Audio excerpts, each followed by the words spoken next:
let's bring this meeting to order, and we'll start with a moment of silence followed by the Pledge of Allegiance.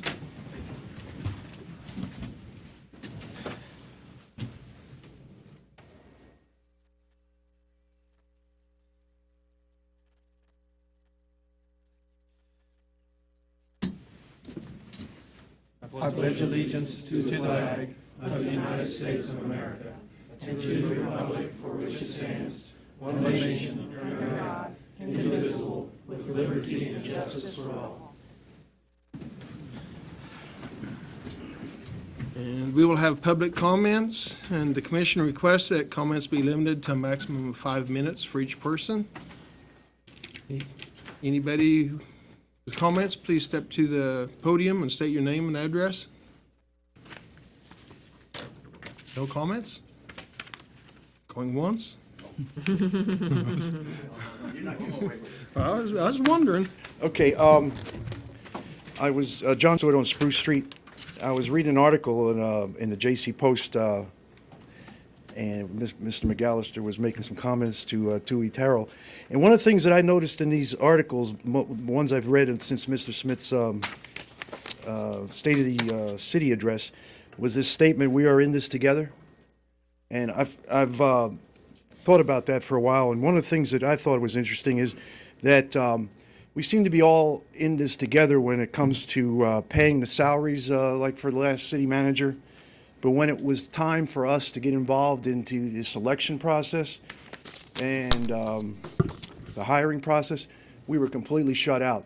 So I kind of wonder about that phrase, "we're all in it together," because I don't think we are sometimes. It's more of a convenience for the city commission to have us pay for the mistakes that some of these people make. And then we're just shut out of the process. And I think there's a disconnect there somewhere. The other one is we're in it together to subsidize what I call the white elephants, the golf course, the airport, the opera house. But when it comes to making suggestions or giving some ideas on how to make those things profitable, nobody cares, nobody listens. So sometimes I think we are in it together, but it's always on the bad side of things. When we try to do something on the good side, we're shut out. So I just wanted to bring that up, that we got to watch, and we need to be a little more careful about that statement. Okay, thank you. John, I'd like to hear from you sometime. Maybe we can get together and you can tell me what your ideas are, because as far as I know, you have never given any kind of advice on those 4 white elephants. And we are in this together. We may not be in it together 24 hours, 7 days a week, but we're in it together. We're all citizens of this community, and anything that you have to say, I'll listen to you anytime. So I'd like to get together with you and talk about some of those suggestions. The last 10 years, we have come up with a lot of ideas. During the budget sessions, we come up with a lot of ideas. Okay? And they seem to be ignored. I'd be greatly to hear it. 10 years of this stuff. I'd be so grateful Okay. to hear some of I'll them. give you some ideas. Okay, great. Thank you. Good idea. Anybody else? Any other comments?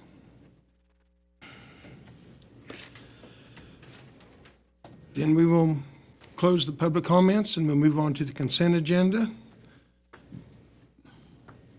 And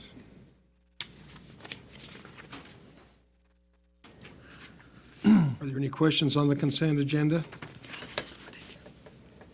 Chair, I had a question about the ambulance contractual write-offs. I get those, but the bad debt, how long have we been with this collection agency? They have a 3-year contract, and I believe it's a little over a year. Are we seeing any improvement with their collection rate versus the one we had before? There's been some improvement, but I can't say it's an overwhelming improvement. What they are doing versus the other company is that they're actually taking people to court. In fact, they've got several cases now they're taking to court next month. Okay. And so because their firm has a legal team as part of their contract, we don't get charged for it unless we agree to it. And then when we agree to it, it is not like an outrageous fee. Where the other collection agents we had didn't do that. I mean, they didn't take them to court. And so they are doing a one step further than what we'd seen in the past. Okay. And they only go to court for the ones that we have a reasonable rate of return. Yes, and they carefully analyze it. They don't do any of that unless we give them the okay to do so. Okay.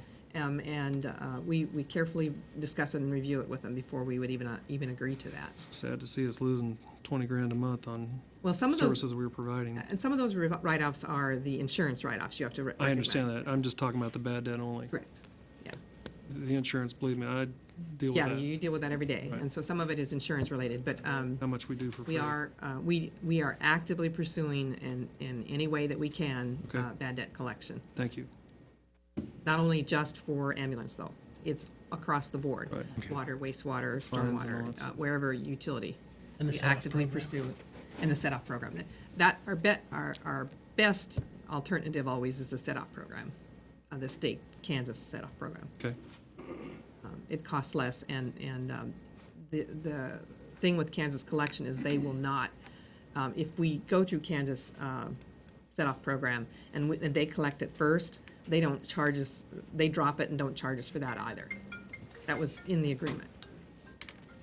They just, even though we send it to them as a client, if Kansas collects first, then there's no fee recognition or anything from Kansas collections. Okay. Thank you. I have a short comment. There are some things in the general fund that we pay for that I question, and obviously when we move into the budget period, we'll question a little heavily. Not only the things that I've been complaining about all year long, such as cell phones and internet service to a swimming pool that's been closed for 9 months, but shirts for parks employees, shirts for basement employees. I didn't get a chance to read this until today, but I just want to, and I'm not really asking a question. I'm making a statement that somehow, some way, we need to find a way of cutting the spending, and some of the spending. I can't believe we pay coffee. I can't believe we buy coffee. I can understand the coffee machine, but everywhere I've ever worked, everybody gets together and they put into a coffee fund and they pay for their coffee monthly. And I find it difficult to understand why the taxpayer pays for coffee. So I'm just making a statement as we get into the budget period, we really need to look at ways of tightening the belt. Sure. And I just wanted to put that out there to make sure. The only thing I can tell you very clearly is that the T-shirts that are ordered are not paid for by the city. The city employees reimburse us on that. Okay. I I didn't see reimbursement. If they're a new employee, they're allowed one shirt, and anything else purchased is, and we don't have to do the one shirt. That was started with Mr. Vernon, but because he wanted continuity and teamwork, team building. Okay. But the ones that you're seeing purchased now, I would say 90% of that's being paid by the employee. It might be an occasional shirt. Now, the ones that go out and are specific city employees as a uniform, are codes inspectors, and some of the employees, they are required as a uniform. If you want to do away with uniforms entirely, that is up to the city commission. Well, and I didn't see that in the handbook, that uniforms would be provided to employees other than police department, fire department. I didn't see that, so I didn't know it was a team-building Yes. thing. But I believe those kinds of spending need to be scrutinized and looked at very closely. We're trying to come up with a couple $1 million to repair our roads. I believe folks should be paying for their own coffee. I just, that's my opinion. And we'll talk about it in depth later on, and I just wanted to say that, just to put that out there. Okay? Thanks. I'd move to approve the consent agenda as described. I second. We have a motion and a second to approve the consent agenda. All in favor, say aye. Aye. Aye. All opposed? The ayes have it, 5-0.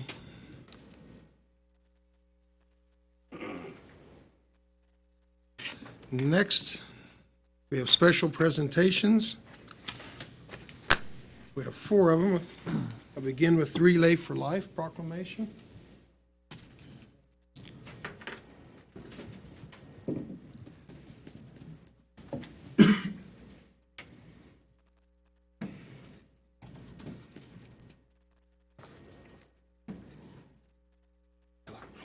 How are you today? God bless you. Just God bless you. The American Cancer Society Relay for Life proclamation for Junction City, Kansas. Whereas Relay for Life is the signature activity of the American Cancer Society and honors cancer survivors and remembers those lost to the disease, and whereas money raised during the American Cancer Society Relay for Life of Geary County helps support research, education, advocacy, and patient services, and whereas Relay for Life helps fund more than $100 million in cancer research each year, and now therefore be it resolved that I, Mayor Michael Ryan of the City of Junction City, do hereby proclaim Friday, May 30th, 2014 as Relay for Life Day in Junction City, and encourage citizens to participate in the American Cancer Society Relay for Life of Geary County at Junction City High School Track and Field, Junction City, Kansas. Bless you.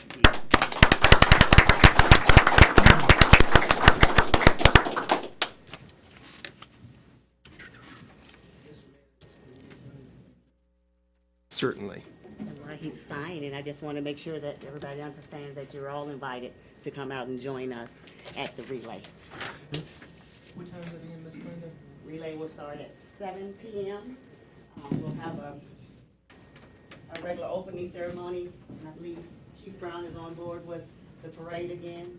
So we will ride around our cancer survivors in the 3 laps around the high school.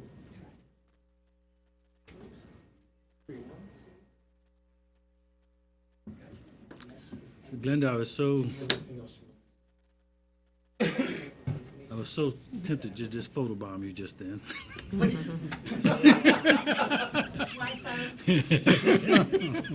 Memories.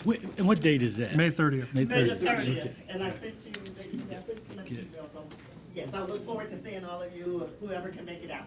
God bless you, thank you. Thank you. And next on is the Peace Officers Memorial Day.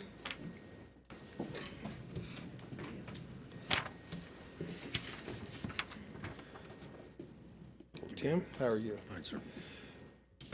Peace Officers Memorial Day and Police Week, whereas the Congress of the United States, by resolution passed in October 1962, designated May 15th of each year as Peace Officers Memorial Day and the week in which the 15th falls as Police Week, and whereas all Junction City police officers currently serve our community combating crime and assisting the general public on a daily basis, and whereas the safety and well-being of the citizens of this community are in the hands of these dedicated law enforcement personnel, and we acknowledge the importance of their pursuit of justice.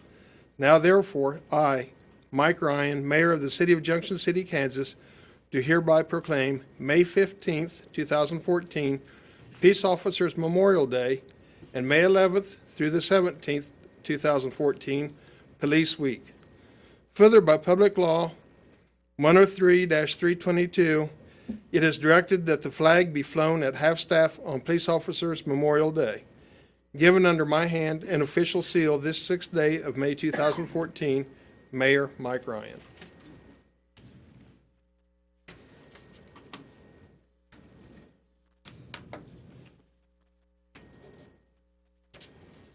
Thank you, Mayor.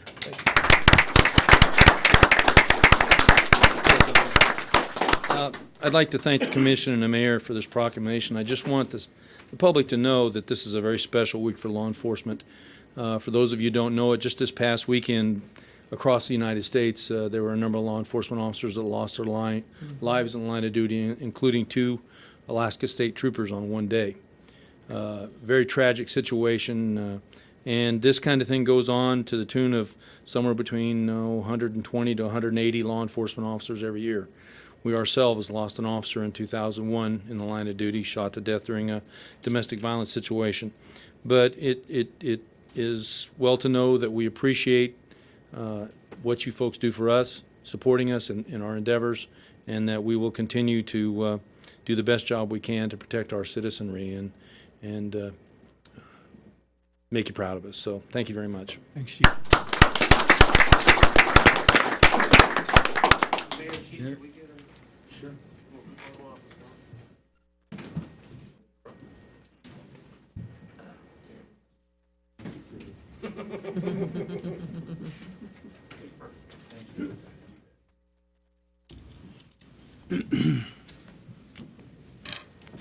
Chief, we thank you and your department for everything you do for our community. Thank you. Next is the Pawnee Mental Health Proclamation.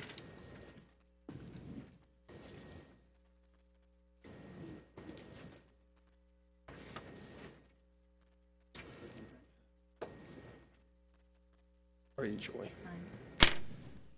Mental Health Month Proclamation. Hope is waiting, help is here. Whereas mental health is essential to everyone's overall physical health and emotional well-being and vital for success in one's personal life, at school, and at work.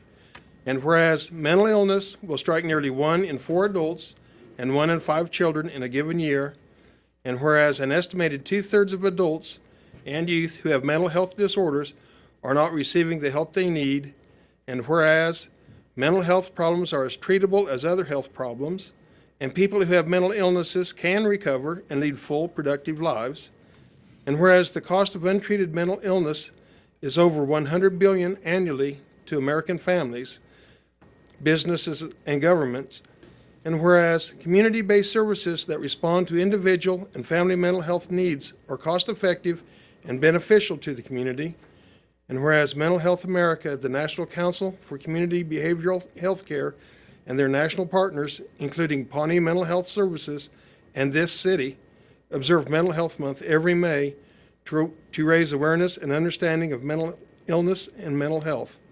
Therefore, I, Michael Ryan, the Mayor of Junction City, do hereby proclaim May 2014 as Mental Health Month in the city of Junction City and call upon the citizens, government agencies, public and private institutions, businesses, and schools in Junction City to recognize the importance of mental health and to commit our community to increasing awareness and understanding of mental health and the need for appropriate and accessible services for all people.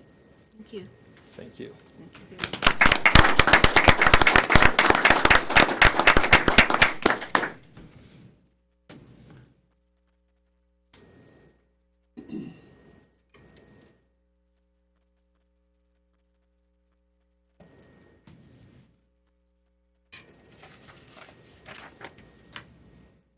Thanks again.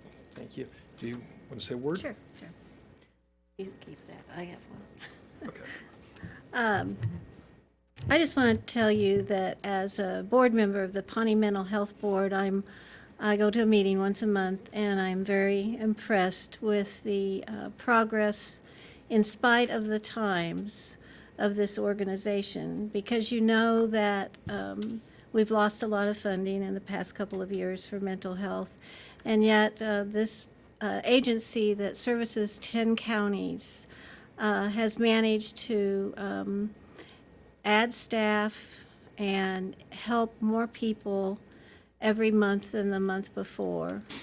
And I attribute it a lot to the executive director, Robin Cobb. She is an excellent advocate, for mental health in the state of Kansas and in the nation. She's well known, and we're very fortunate to have her as the executive director for Pawnee Mental Health.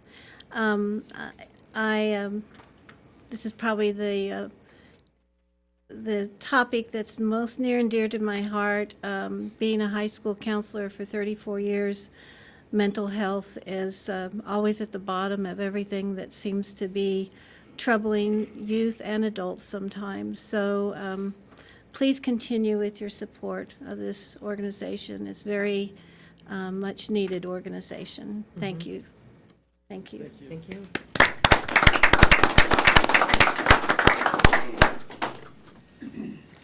And this will be National Public Works Week proclamation.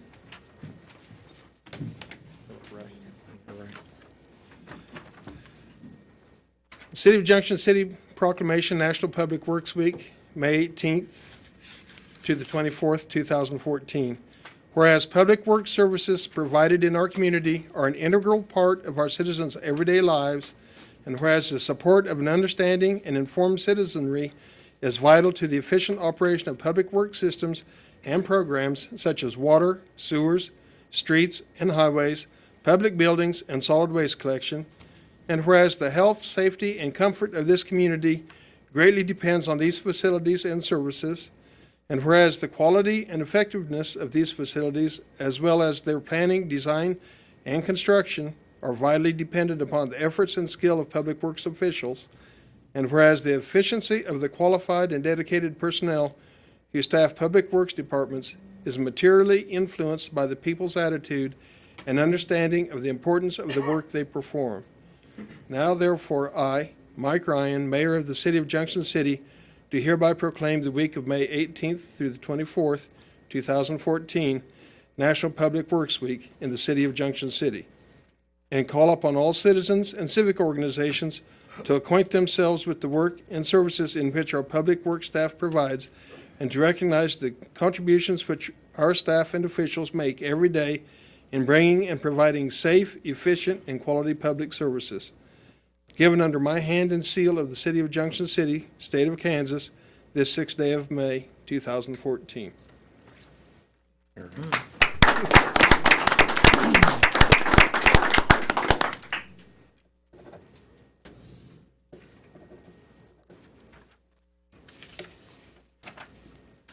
they want a photo. And understand we'd be They want a photo.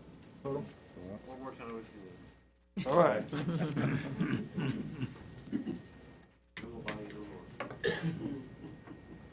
I'll sit behind him.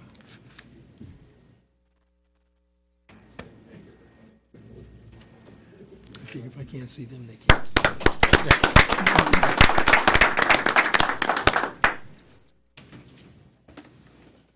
You're welcome.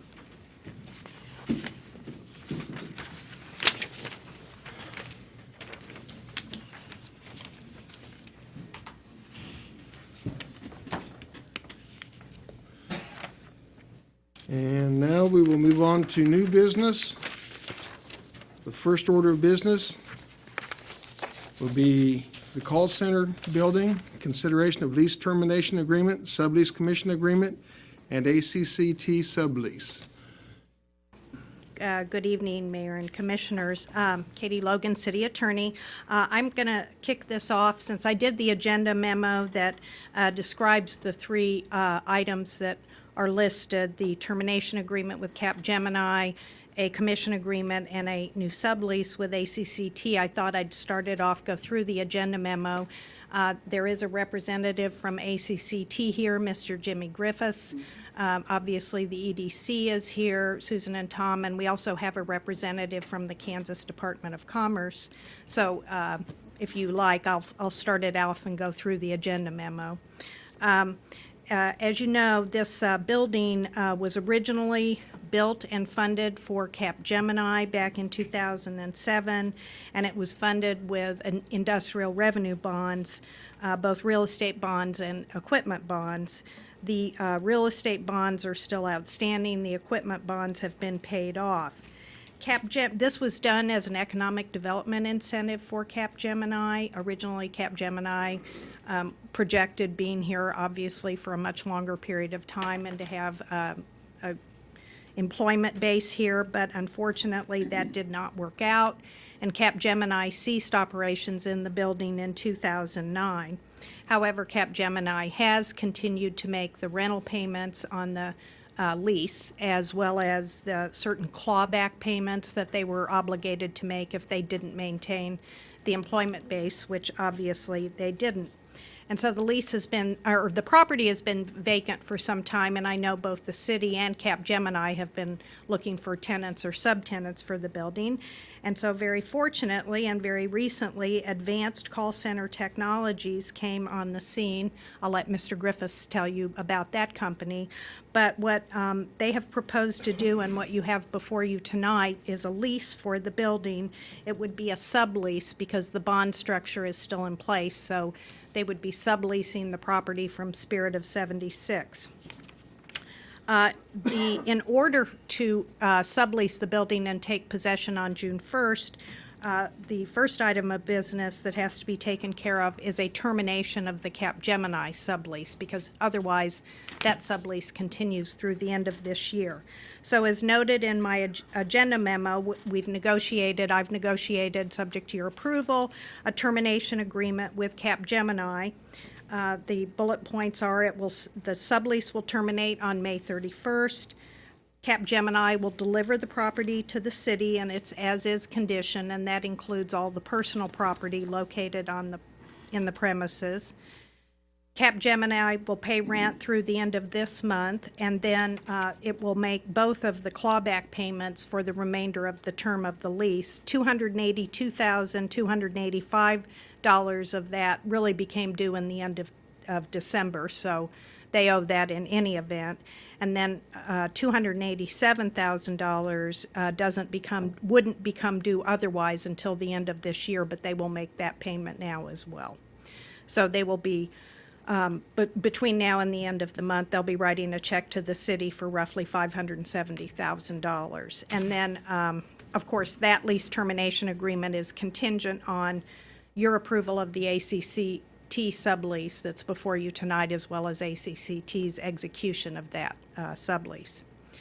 The basic terms of the sublease between Spirit and ACCT and the city are as follows. There's an initial term of 6 years, commencing on June 1st, 2014, with base rent starting at $8 a square foot and increasing each year, as shown in the attached sublease.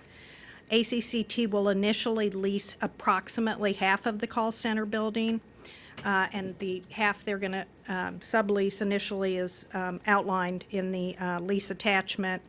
And then they have an option to take additional space during the first year. If they take any of that additional space during the first year, they'll immediately start paying rent on that additional space.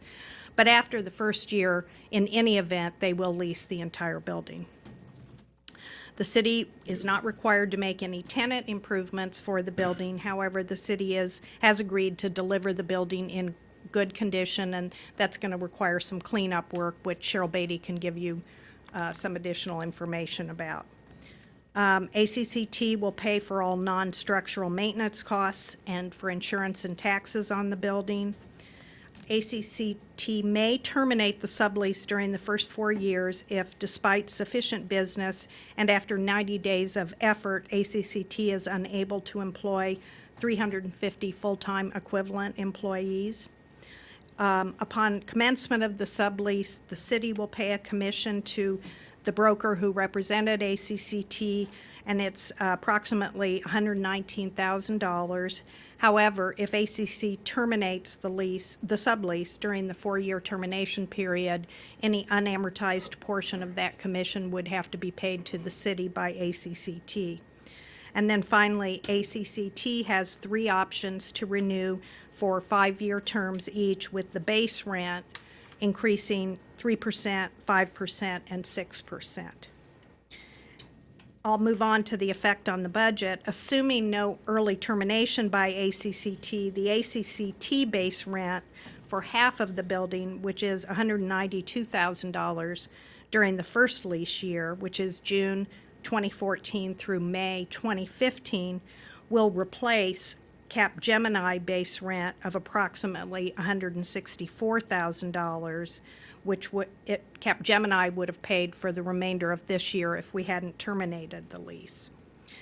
The Cap Gemini clawback payments, as I mentioned earlier, totaling approximately $570,000, will be available immediately to the city and can be used for both payment of the lease commission and costs to make the building ready for occupancy. Assuming no early termination by ACCT, the base rent beginning June 1st, 2015 of $408,000 a year, increasing annually, exceeds the current annual debt service on the real estate IRBs of approximately $355,000. And with a tenant, the city will not be required to maintain the non-structural parts of the building and grounds, and will be reimbursed for the property insurance cost, which is approximately $3,500 a year. And although the property is currently exempt from ad valorem property taxes under the IRB structure, it will go back on the tax rolls on January 1st, 2018. And when that happens and the property does become taxable, those taxes will also be the obligation of ACCT. The city won't be required to pay for them. And Cheryl Beatty can separately report on any other fiscal effects. With that, I'll mention the alternatives, and then I'll invite representatives of who are here to discuss the business that ACC is going to do to discuss it with you. But your alternatives are, and they need to be done in this order, to approve the lease termination agreement, approve the sublease commission agreement, and then ultimately to approve the ACCT sublease. And I know that actually Spirit of 76 is actually the nominal party on some of these documents, but since the financial obligation is the city's obligation, we've always taken the position that the city has to separately approve all of these. So do you have any questions of me? Okay, who wants to be first up? Tom or? First batter.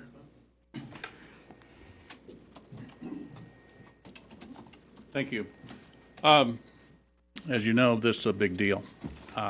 There's some people I'd like to thank, though, that were a part of it, and it starts with you, as well as my partner, Susan Jagerson. Our partners with the Kansas Department of Commerce, Alicia Hutchings, is with us tonight, as well as Jimmy Griffith with ACCT. This happened rather quickly. Katie Logan was a great facilitator in that, as was Cheryl and the city. But we can't do these things without partnering and without good relationships. And hopefully, Mr. Griffith saw the relationships we have with the city, the fort, the employment, the workforce center, and all of those. So this is a very good evening, very good time in Junction City when we can fill a quality facility with a quality tenant that pays really good wages and benefits, and have them come to our community and I think recognize that we will have the employees, that you won't have to exercise your right to leave us because we can't find good people, because there are here. But with that, we're excited, and I'd like to introduce you to my new best friend, Jimmy Griffith.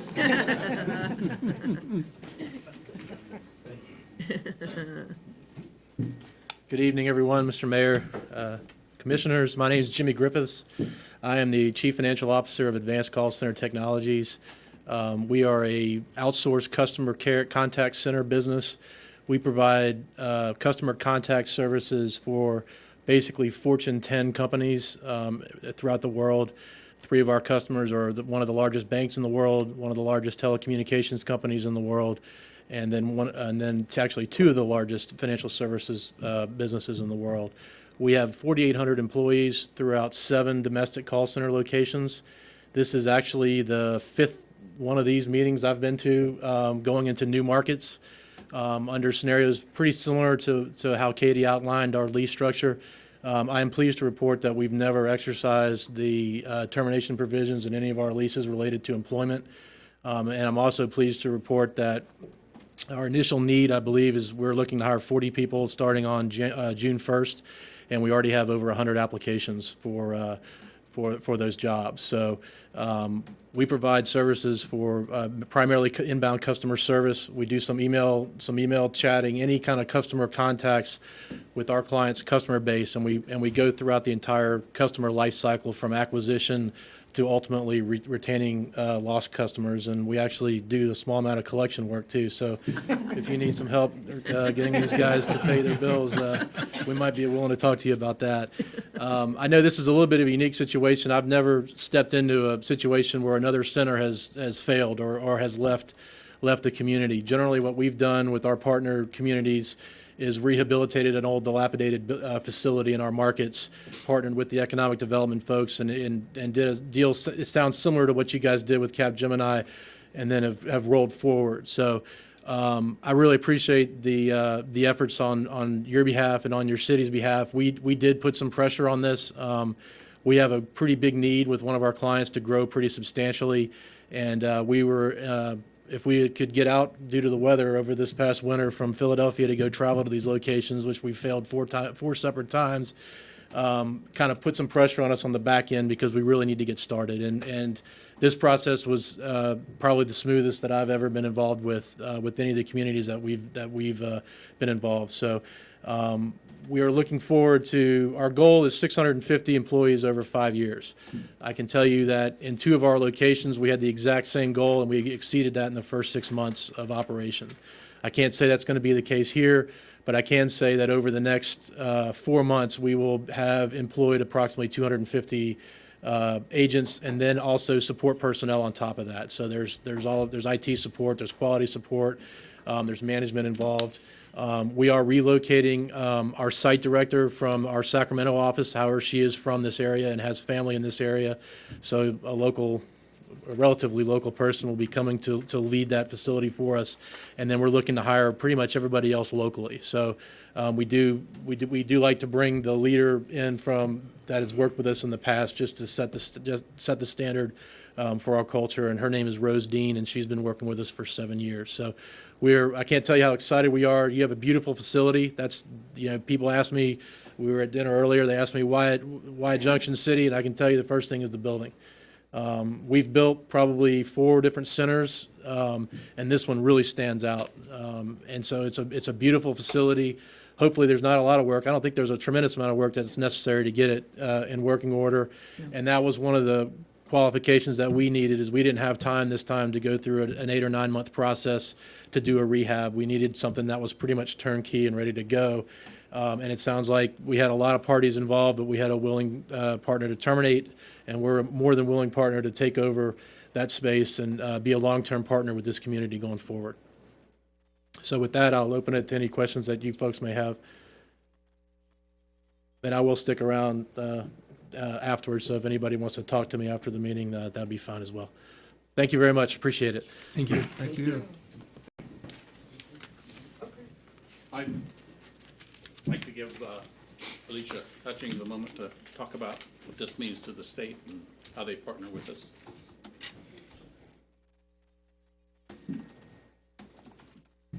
Good evening. My name is Alicia Hutchings. I'm one of the business recruitment reps for the Kansas Department of Commerce. And this project was actually worked out of our East Coast office with Mike Butler. He's one of our newest recruitment reps with the state of Kansas.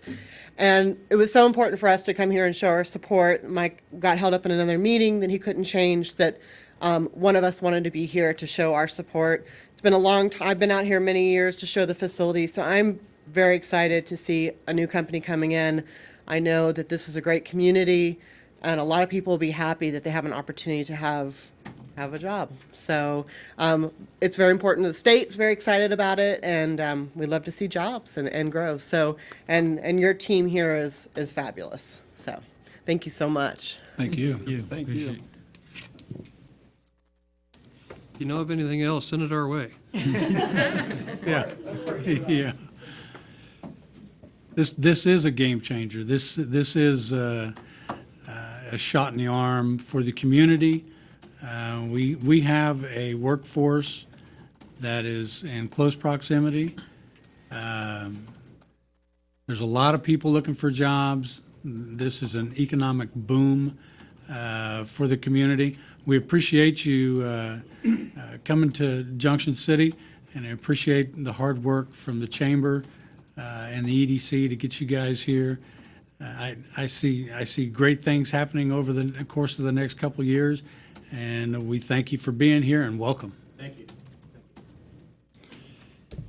Thank you for coming here, Jimmy. Alicia, thank you. And the Department of Commerce from the state of Kansas for all the work that you did. Tom? Susan? Thank you for making Tom look good. And thanks to everybody on this team that worked on this project also. It was truly a team effort.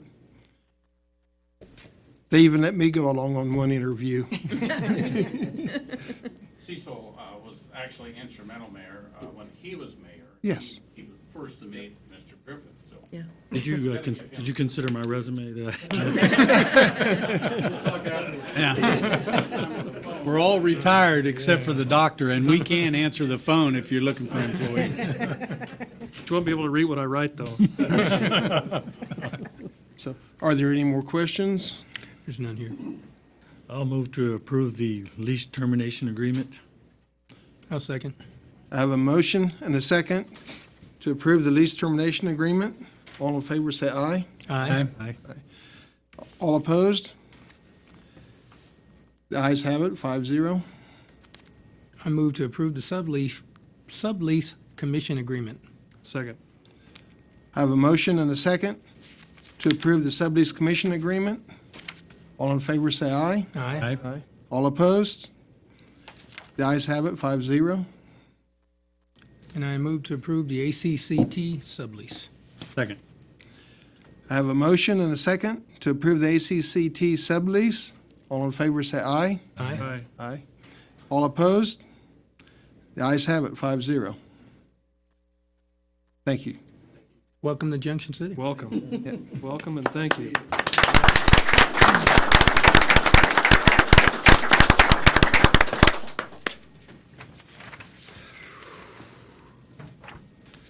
Next order of business is item B, consideration of the purchase of a police mobile command post. I'm going to have to bring up some pictures here for you, Mr. Mayor. Nope, I need to get out of the way then. I would point out too, Mayor, just along those lines, we just had one position open at the police department for $12 an hour. We had 233 applicants, a record. So I think they'll find the pool that we need here very well. 200? 200. 33 for one position. Wow. Was it chief of police or something? $12. Mayor, Commissioners, thank you for allowing me to come before you tonight. I'm here tonight to ask for consideration of a mobile command post purchase. The police department in cooperation with the Gary County Sheriff's Office is seeking your approval to purchase a 2000 LDV Freightliner mobile command post. I will preface my comments tonight by telling you that the emergency services heads from the entire county and/or their representative are here tonight, except for the fire chief from Grandview Plaza, who could not, Jerome Thomas, he could not attend. Tony Wolf, Sheriff of Gary County, Sean Perrano, Chief of Grandview Plaza Police Department, Rick Rook, Junction City Fire on behalf of Chief Royce, and Gary Burgess, Emergency Services Emergency Management Director here in Gary County, and of course myself, Junction City Police Chief. Several weeks ago, I was approached by Sheriff Wolf of the Sheriff's Office concerning the acquisition of a mobile command post for Gary County Emergency Services. This would be a county-wide unit utilized by all emergency services within the county, in addition to other governmental entities that may find the need to be able to use that. Keep talking. Okay. Get me off a point there. The idea of this was that I and Sheriff Wolf talked about was utilizing drug forfeiture funds that we had acquired late last year in the purchase of this. The total purchase price of this unit is approximately $85,000. The halving of that would be $42,500 each. I wanted to share a little bit some of the photographs of you concerning this unit. It was the Sheriff's Office research that brought this to our attention. The unit itself is in Ohio. is a medical emergency command post for a entity there in Ohio. We've actually flown some sheriff's deputies, or drove some sheriff's deputies out there to inspect the unit, so it has been inspected. It has approximately 11,500 miles on it. It's got a diesel Cummins engine in it. It has Cummins diesel engine, an Allison automatic transmission, a Kohler 25 kW diesel generator. And Mick, I'm sure you're going to appreciate some of these things. It has a galley with a microwave, refrigerator, water cooler. It has a lavatory, has an RV toilet and sink, a central vacuum system in it, office-style phone at each workstation, a weather station, a ham radio, multiple new Kenwood VHF and UHF radios, a marine radio, a 30-foot pneumatic mast that has a camera on top of it, which we're going to have to get repaired, two awnings on each side of the vehicle, again, mileage of about 11,500. The unit is 38 foot in length, a height of 13 foot. Sheriff, like I said, when Sheriff Wolf first approached me about that, our thoughts was at first to probably look for some kind of a trailer, something. We actually had gone to and looked through a number of sites here looking for trailers, but we finally came upon this unit. We were very pleased with what we saw. Those of you know that a diesel Cummins engine with 11,500 miles is just not even broke in yet. And so what I want to do is go ahead and show you a few pictures. And what do I do, Jim? Just hit the space bar. Hit the space bar. Apparently a different space. Oh, there you go. And I'll go through there because I don't want to tie up, but I will throw some of the pictures for you there. That's the front picture of the unit side. As you can see, there's an awning on the side of that. The camera is located in the back there. It comes up on a telescoping boom. There's phones mounted on outside, so if you have your command post set up outside, you can have phones on each side, so you can have contact with whatever type of entity you need to. That's the rear of the unit there. It's in excellent condition. I think this is the backup camera at the driver's compartment. As you can see how clean it is. This thing has been very well maintained by the medical company that had it. It's currently got some stickers and other decals and stuff on it that we'll have removed should you approve acquisition of this. These pictures were taken previously before it was transported from Florida to Ohio, so that's why there was that's at 11.5 now. That's the front counter right next to the driver's compartment. That's the inside of the unit itself. As you can see, the different radios that are mounted, and these are all brand new radios. This is the viewing monitor for the camera. This is the toggle switch, so you can actually have the ability to toggle that thing around and look once the mast is up.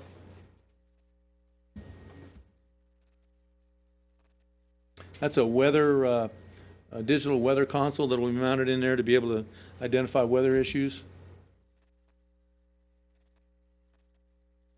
Conference room in the back of the vehicle.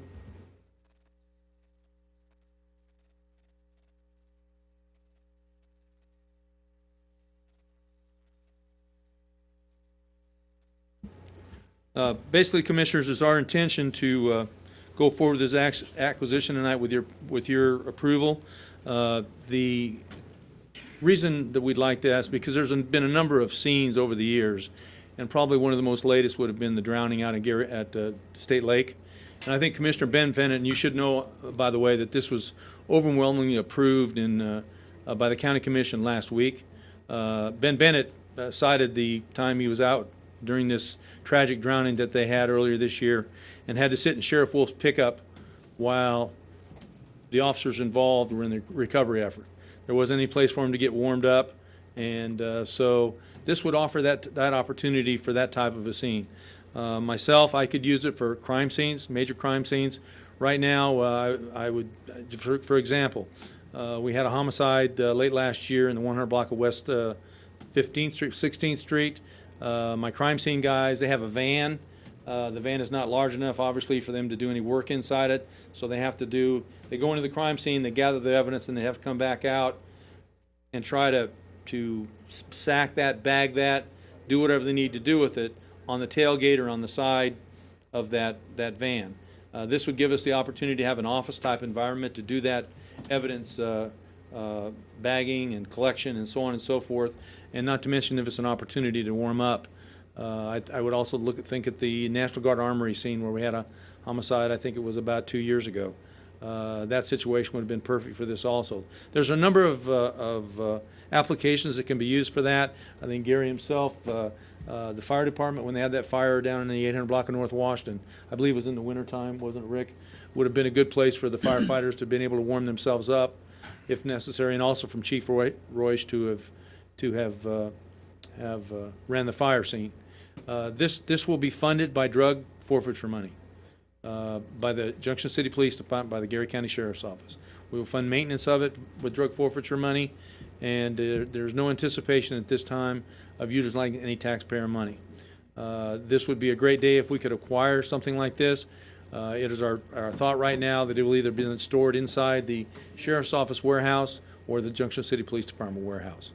We are hoping tonight for your blessings in acquiring this, and would open to any questions if you had about this.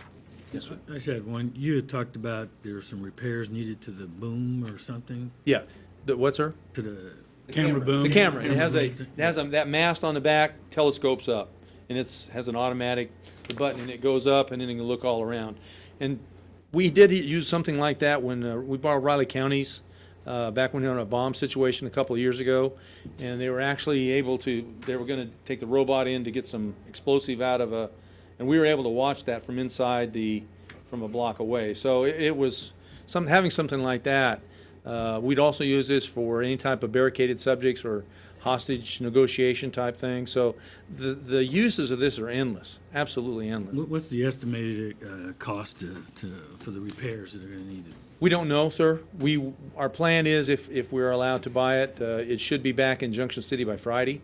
Our intent is to send people out tomorrow to pick it up if you approve this and have it back. And then we are going to have it looked at by KCOM over in Manhattan to see what kind of stuff needs to be done with it, what needs to be repaired, if anything, to get our radios working, to get them tuned in, all that stuff. I will tell you that we have grant money also coming in the end of the year in the burn grant, and that's about $18,000, which would assist with us. But other than that, this is all going to be drug money stuff. That was we're my gonna be next doing. question. How would that be paid? Would that be paid out of the special Drug law funds. enforcement fund, or Yes.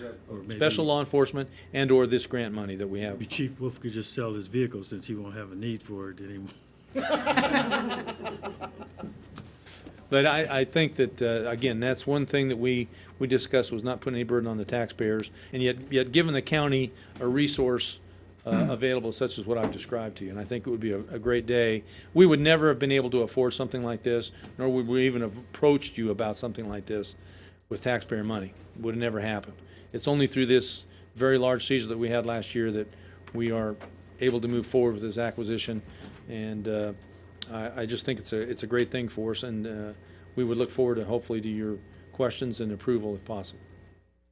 Well, the next item on the agenda, is that part, will that No. work? No, that's right, It is never not. mind, that's separate. Those are radios. Separate, totally separate. The only question I had was, I know it's a diesel and a great transmission and all that stuff too. Does the age concern you? I mean, all electronics and things, those. they don't Pat, I'll last tell you that that long. everybody's told me that when it's a diesel engine, I kind of want to, and I know Mick knows quite a bit about that stuff. It is a 13-year-old RV, but when diesel vehicles, they last, and they last a long time. And this thing hasn't even been broken in yet. Okay. And it was That inspected. particular engine and transmission is used over and over. I know they're pretty much and over. bulletproof, but I'm just thinking about everything else on there, but. Yeah, as far as technology goes, there may be need for electronic.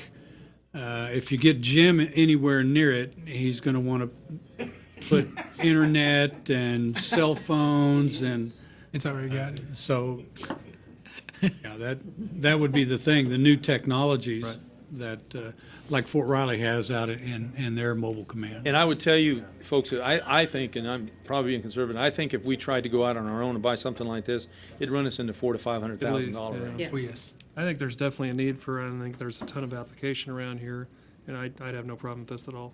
I think the other thing we have to look at too is, if should something happen to the police department, our intent is also to put an emergency dispatch council in there also.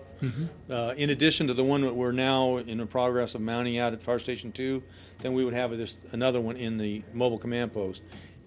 If the warehouse didn't get hit, well, then we could use the mobile command post as a dispatch center also. So that's one more application that we can use it for. And again, I want to make it very clear that this is going to be available to all emergency services and governmental entities in Gary County. This is for everybody. And everybody talks about government entities and agencies not playing well together. Well, I got perfect proof of it tonight that we're all here to play well and do what's best for the county and our citizens, and this is a demonstration of it. Might need it on some commission meeting nights. But we do. All of us work very well together. JCPD, Gary SO. We've got Grandview Plaza, Gary SO, Junction City on SWAT team. We've got them on our drug task force. And, we've even got fire department medics on our SWAT team, 2 fire department medics on our SWAT team. So interagency cooperation is not something that we frown upon. We strive at it. Any other questions? Chief, I got one thing. What's it going to say on the side? Is it going to have all the Well, we represented thought or we'd just- put, our SWAT truck says Junction City, Gary County, SWAT, right. Junction City, Gary County SWAT. All right, this would probably say Junction City, Gary County Mobile Command Unit or Mobile Command Post, something like that. This would be titled by the county. Okay. But the SWAT truck's titled by us, so we figured we'd go ahead and, since this was kind of Tony's idea, they title it and kind of be the overseers of that. We're the overseers of the SWAT truck. But then again, we'd split the repairs and stuff like that in half, so. As we will the tickets to get the guys out there to bring them back. One JCPD, one Gary SO going. Good. And all that, so it's all being split, and again, no taxpayer money. Great deal. Great deal. Great cooperative effort amongst all the agencies. Well, that's what I asked them folks to come here. We were all there for the sheriff at the county thing, and they made the same comment over there, and that's something we really strive for in this county. And I think it's done well for us. And I think Operation Addabag, the Crystal Fisher homicide investigation, all that stuff that we'll be getting some awards later on this month, are all demonstrations of how we do get along and work well together. Great. Thank you, guys. It's good to see y'all working together. Thank you, Mike. I'd move to approve the purchase of the surplus 2000 LDV Freightliner Command Unit. Second. I have a motion and a second to approve the purchase of the surplus 2000 LDV Freightliner Command Unit. All in favor, say aye. Aye. Okay. Opposed, same sign. The ayes have it, 5-0. Thank you, gentlemen. Good job, guys. Thank you. Thank you.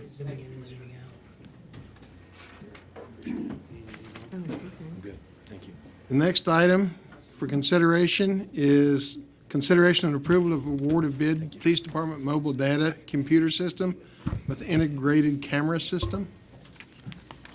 Commissioners, Mayor, thank you for allowing me to come before you tonight. I'm here tonight to ask approval, reference to the consideration and approval, a request for proposal for the purchase of 11 mobile data computer systems with integrated in-car cameras. The City of Junction City Police Department in August of 2009 mounted in all patrol vehicles Datalux mobile data computers and Digital Ally in-car video systems. These are two separate systems that were mounted brand new in our cars in 2009. In 2014, the recommendation of the IT department was to acquire new mobile data computers to be put in our vehicles. At that particular time, the estimated price on those units was about $5,400 just for the mobile data system itself. The mobile data system for those that are mounted in those patrol cars are operate off a cell phone air card device that's mounted in each respective vehicle. The officers use these MTTs for viewing of our CAD, which is our computer-aided dispatch, so they're seeing what the dispatchers are seeing. If there's a description or a call that's waiting or whatever, they actually can see that in their cars. In addition to that, the officers will have access to the records management system, which is what they do the reports in, plus they'll sit there to do the reports, plus get addresses, phone numbers, all kinds of stuff out there while they're on the street, and instead of having to call the police department to go into the police department. They will also have access through the MDT of the Odyssey jail management system, which allows them to do photo lineups, that allows them to have access to photographs, and then, of course, a variety of other applications, which we will include in this system, the ability, which we don't have right now, of the officers to actually run license plates, individuals, guns, things like that from their cars. Right now, they have to call the police department dispatch center to run what we call the 28, that's the license plate number, or a 27, that's the driver's license number, or a 29, that's a warrant check through NCIC. They will be able to check the National Crime Information Computer database in their cars as opposed to calling dispatch and doing so. Now, we did at one time have those in the MDTs. We've had some trouble since then, and we were able, that application was not available. At least we didn't get it put on there, and so we're moving forward to get that into these new cars, or these new systems when we get them. Again, as I said, IT recommended that we put the new mobile data computers in the 2014 budget, which was done last year in, I believe, April through June area. And we budgeted some $55,000 for the replacement of just the mobile data terminals themselves. As well, you know, late last year, mid last year, we had a sizable seizure on the interstate and arrested an individual, and were able to seize quite a large quantity of funds, which we decided at the time that we'd been having some trouble with the in-car camera systems that we had available at that time. And in consultation with IT, it was decided that we may try to acquire an integrated system so that both the camera that's mounted up in the window and the MDT talk to each other. That does not happen right now. Right now, the cameras that we have are where you view those are in a rear view mirror that's attached to the front window of the patrol vehicle. So you have a little screen that's about that big that you can review what's going on. That's going to change if you approve this to a computer screen where they'll be able to see exactly what happened to refresh their minds on the reports and so on when they do their reports. The remaining amount of money that we're proposing on that would come from drug forfeiture funds. We did go out for bids on this, I believe it was in early March. We direct solicited a number of companies to include Digital Ally, Datalux, Stalker, Coban, WatchGuard, and Custom Signals. All companies that are primarily known for the digital cameras that are mounted in the cars.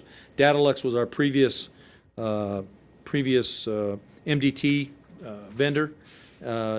We found truly only one true system that was an actual integrated system that was made by Coban. Coban is well known in the industry. They currently have some 96 cities that utilize their equipment. The M7 Titan 5, which is what we're going to be requesting to purchase. The cities that are most notable are Chicago, Los Angeles, Seattle, Kansas City, Missouri, and Corpus Christi, Texas. In addition to that, Leavenworth PD here in Kansas just recently bought 25 of these M7 Titan 5s. We went out for, like I said, RFP in early March. We received only two actually integrated system proposals, one from Stalker Radar and one from Coban.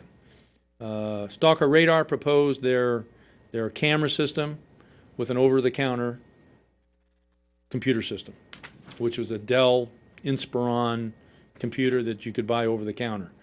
I think the price on that was something like $1,000 for that particular MDT. We had tried those types of over-the-counter MDTs in our cars back in the early 2000s. They didn't last very long. As you can see, the systems that we had now lasted 5 years, the Datalux, and we would expect the same out of any system that we recommend. After thoroughly reviewing the RFPs with IT and with my staff, it is a recommendation that we move forward with the purchase of 11 data mobile computer systems with integrated in-car cameras from Coban to mount these in our vehicles. The $55,000 that was budgeted this year for the MDTs will be utilized in the rest of the cost associated with that. Approximately the total overall bill from COBAD was $119,324. So the balance minus the $55,000 would be made up by drug funds. The installation would be covered by drug funds. Any other parts or anything else that we need would be covered by drug funds. There would be no taxpayer money. We would ask that if you approve this purchase, that the Digital Ally cameras that we currently have be declared a surplus, and there is a market out there for these particular systems, and we could get a fairly nice return on each one of those systems. We have had trouble with those Digital Allies, and that's why we're kind of look forward to the newest technology out there. I don't have to tell you what video evidence does in our cases anymore. It's made our it helps assists our conviction rate, and it helps our liability. It protects our officers, and it also can, on the other hand, can hurt our officers. But for the most part, Captain Breesy, who is my internal affairs captain, would be the first one to tell you that these cameras in our cars are invaluable in keeping our officers safe, and also from keeping them from frivolous complaints. We, in addition to the cameras in our cars, are also purchasing personal cameras for many of our officers with that drug money also. We're using a couple of different systems right now, so we have kind of a double punch. We have cameras in our cars, and we have cameras on the lapels of our officers in some cases. Not everybody has them yet. But so we are asking for your approval tonight to go forward with this purchase. And I would look forward to any questions that you might have for me concerning this. Is there audio with these systems too? Yes, absolutely, sir. Okay. That was one of the problems that we had with the Digital Ally. Digital Ally, for some reason, has a really hard. You have to sync these mics every time a new employee goes up and grabs them. You have to sync these mics with this system, and and it was quite a process. You had to go to get it synced, and so we were finding we get a lot of videotape with no audio with the Digital Ally. And we complained and we complained, and actually Digital Ally reinstalled. The reason we got new systems in 2009 wasn't it, Jim, because they wanted to try to fix that problem. Well, they didn't fix it, and there's still an issue with getting those synced up so that our officers have that. Plus, I think there's an issue with Digital Ally. You have to make sure that when it gets nighttime, you sit up there and hit the switch that goes into a night mode as opposed to a day mode. You know, this is all 2009 technology. We get a video that was in a day mode when it was a nighttime. So there's all kinds of different problems, and it hurt the quality, and actually kind of hurts us over in municipal court, particularly Judge McCone. Judge McCone is very, very high on video evidence, and if we've got available, we better have it with us when we come to court. So I think this is going to help us all around, put new technology in our cars at a limited expense to the taxpayers is a positive thing. And again, we will use drug forfeiture monies to install these, and any cost overage over the $55,000 will be covered by that. And I open any questions. 3-year warranty, 3-year warranty. That's correct. but you plan on keeping it for 5? Well, we looked at and those warranties are available to us. Also, a 4 and a 5 year. That 4-year warranty is about $8,000. The 5-year warranty is about $9,000, so we're talking another almost $18,000 for a 4 and 5 year warranty. And from what I understand, talk to them, we can still choose that later down the road. We're going to kind of see what kind of issues we have. From my understanding, we've talked to Topeka.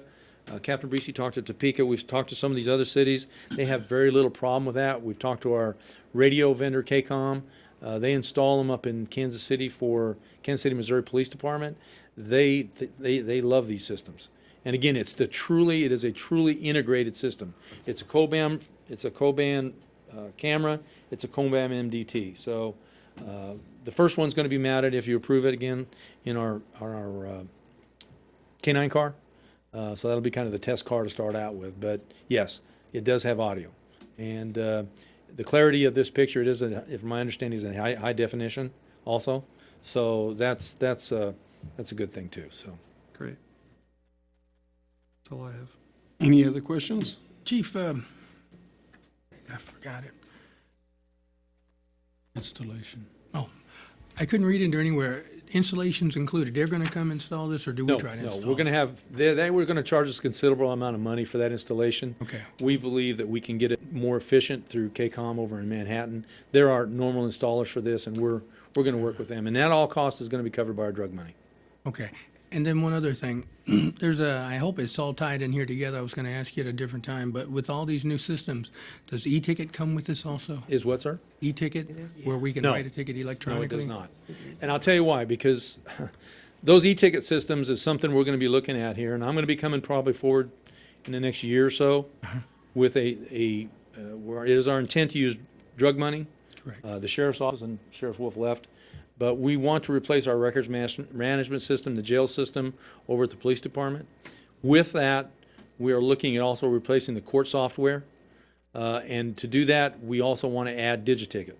Okay. Those systems are about $5,000. Just for the device itself is about $5,000.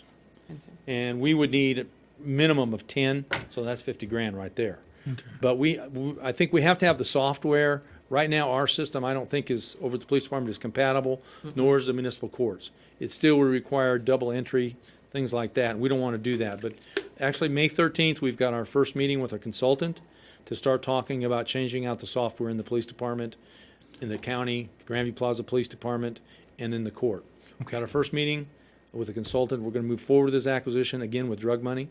Again, this is the one benefit of this major seizure we had, to the tune of, this could be as high as for the entire acquisition in the $1 million range. And it would be all through drug money. So Much needed, by the way. it would be much needed. It would be more efficient. We've already looked at some other cities, but Cheryl has approved us to go forward with this. So we're looking forward to it, and our intent is to move forward with this as soon as we possibly can. And again, our first meeting with our consultant will be May 13th, and we're going to look at different systems than we have now. We don't look kindly upon the system we currently have. We just think we can do better, and what better way to do it than with drug money and let them pay for it Exactly. instead of the taxpayers. And that's a similar system like what the Highway Patrol uses, right? The Highway Patrol's DigiTicket. got a system called Clear, and unfortunately, we looked at that, but you've got to buy licenses from them, and it's what is it, Jim? It's run by the Highway Patrol. Clear is, right? Then you have to buy licenses for that, but Doesn't have an integrated. it doesn't have, it doesn't have a jail package, I don't think. It doesn't have a court package, no CAD. And that was the big thing with them, no CAD. I remember when even the Highway Patrol and that whole system with the courts, I know there were a bunch of issues. Yeah, there's a bunch of issues with that. Yeah. So we're looking at other systems, and then we're hoping to buy something at some point in time. In discussions with Cheryl, the city's going to have to change their software too. It's old, it's antiquated, and what we will take that into consideration when we go through this process.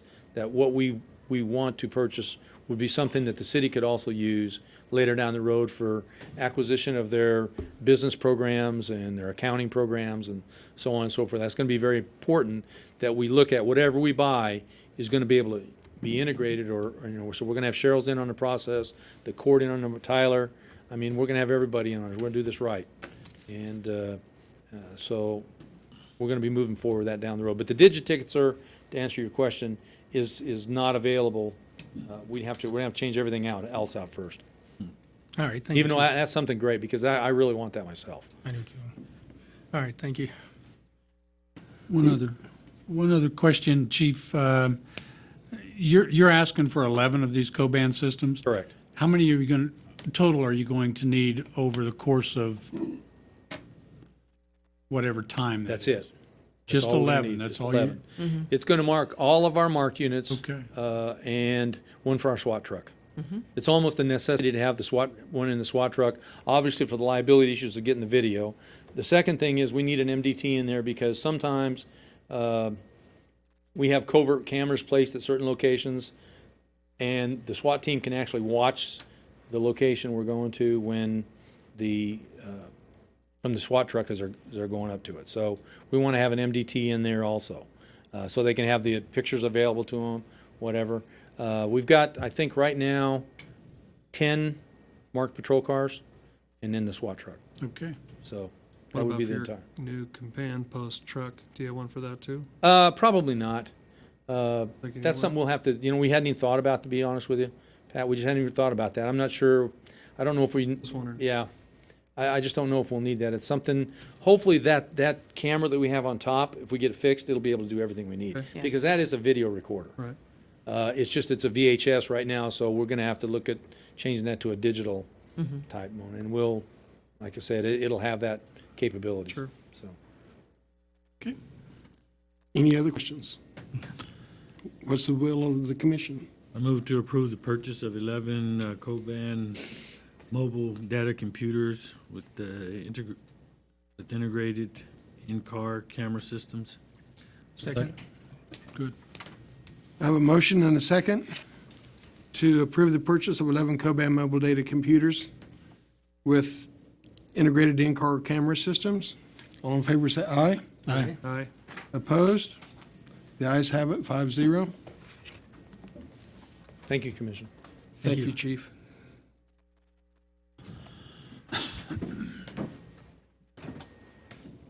The next item on the agenda is consideration of waiver of permit fees for USD 475 and Geary County Emergency Services and consideration of ordinance G 1146. Mayor and Commissioners, Ordinance G 1146. This issue of the waiver of fees for building codes came up last year. We received a request from the school district. The school district was caught last year unaware of the change in the city's policy regarding fee waivers. Initially, government agencies received the ability to receive no fee permits, and the city carried that out. But during the financial problems that the city faced, the city decided to discontinue automatic waivers of those types of permits.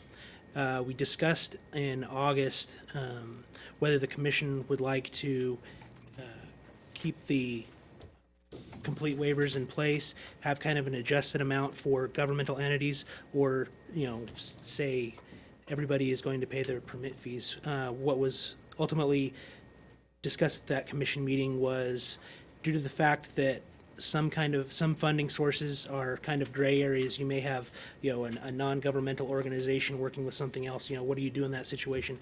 It just really complicates things. And so the direction of the board was to kind of remove your ability to waive fees when it comes to building code items. And so what I'm presenting in this ordinance, it basically just removes one sentence which allows the governing body to waive fees as they deem necessary when it comes to building codes. The reason why this came before us again is we received additional waiver requests, as you can see outlined in the memo, totaling $5,418.30. That's an approximation based upon approximate budgets of the school district and Geary County Emergency Services. So I'm just requesting your action on, one, the ordinance, and two, the waiver of those items for the school district and Geary County Emergency Services. And staff is recommending not approving the waiver on those items. If you have any Why? questions, I'd like to. Why? What's that? Recommending not. Yeah, we're recommending not to waive the fees. I think if we would have brought this to you, it was done in August, and you had asked us to take care of it at that time. If we would have brought it at the next meeting, it would basically be a moot point now. We would have just, let the entities know that the commission wouldn't have had the ability to do that. We're still using staff time to inspect all these Exactly. things. I mean, we're doing it for free if we do. I mean, I get it that these are other taxing entities and all that, but how do we pay our guys? Well, some of the discussion a year ago when we talked about this was, where do you stop and end? Is it a government agency? Is it a non-for-profit? Is it, and where do you begin and end on who do you waive and who you don't waive, and the fairness issue? And it is staff time. In particular, I can understand there's little inspection that does on a roofing project, but the one in particular that's asking tonight is an actual construction of a building, and that is 9 trips, they estimate, out there to travel out to inspect. That's 9 trips out in the country, there and back, plus the time of the inspection. in order to do that, all for a fee of less than $1,000. $421. $421. So we're actually going to be coming to you to ask you to increase because we're losing money on most permits now. No, my question would be, why would we remove the commission from the capability of waiving fees? I mean, that's kind of a cop-out. To me, that sounds like if somebody comes and says, hey, we're a taxing entity, instead of taxing these folks, we won't have to pay the fee. And so what the way I'm reading this is we can fix that. We can just remove it from the responsibility of the commission, and it's a done deal. I think that's a cop-out. That's the direction you gave us a year ago, and we just didn't. It was our fault for not following up to get the ordinance in place to get before you to make that happen. Also, the discussion was, if we're going to the state of Kansas and the federal government, they're not waiving fees. We pay whatever fees they charge, we pay. And there is no waiver of fees from entity to entity. Well, I'm not saying that there's, and I heard the word automatic waiver. There should be no automatic waiver. But if somebody wants to come before the governing body and ask questions and be told, hey, because of the federal government, the state government, and everybody else charging fees, we too are going to charge fees for this particular case. I don't know why we would completely remove it from the commission's responsibility. Why was it put there in the first place? All I can say is that's how most permit structures are set up, is that the fee is set and that's what we charge. The ordinance is setting, you set the parameters in which the staff charges the fees, and then we carry it out. And then we're not having people every other meeting or every meeting coming before you to ask for a waiver of fees. We've talked about this repeatedly about waiving fees, and right. You're always probably going to get from staff a negative. Because it's staff time and stuff that, everybody wants us to operate like a business until it applies to them. Right. Okay. And then when it comes to applying to them, then they're saying, no, I want a waiver. And so we'll say staff can't authorize a waiver, only the city commission can. If you set it in ordinance, the only way to change it in ordinance is to change the ordinance. So if it's set out as an ordinance, that this is the fee structure, then staff says, well, this is the fee structure. There's no waiver unless you can convince the commission to change the ordinance. Right. And at that point, you'd have to approve an ordinance, then giving yourself the right once again Right, to change it again. Yeah. And I don't think we'll do that. I think these are circumstances and questions that need to be voiced so everybody understands. Right. what And that's we're why talking we about. want to offer those explanations, and going back to some of the discussion we had a year ago. Right. We try to be fair and not, we don't want to be arbitrary.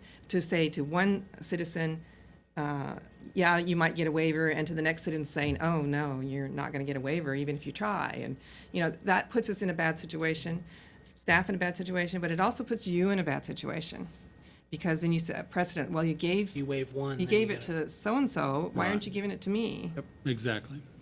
And so across the board, staff's always going to recommend don't waive fees, mainly because we're having to pay for staff time and supplies and all the things that we need to defend to you in a budget. Right. Why we're needing the money, and the money is there the fees are there for a purpose. We wouldn't be charging them if there wasn't there for a purpose.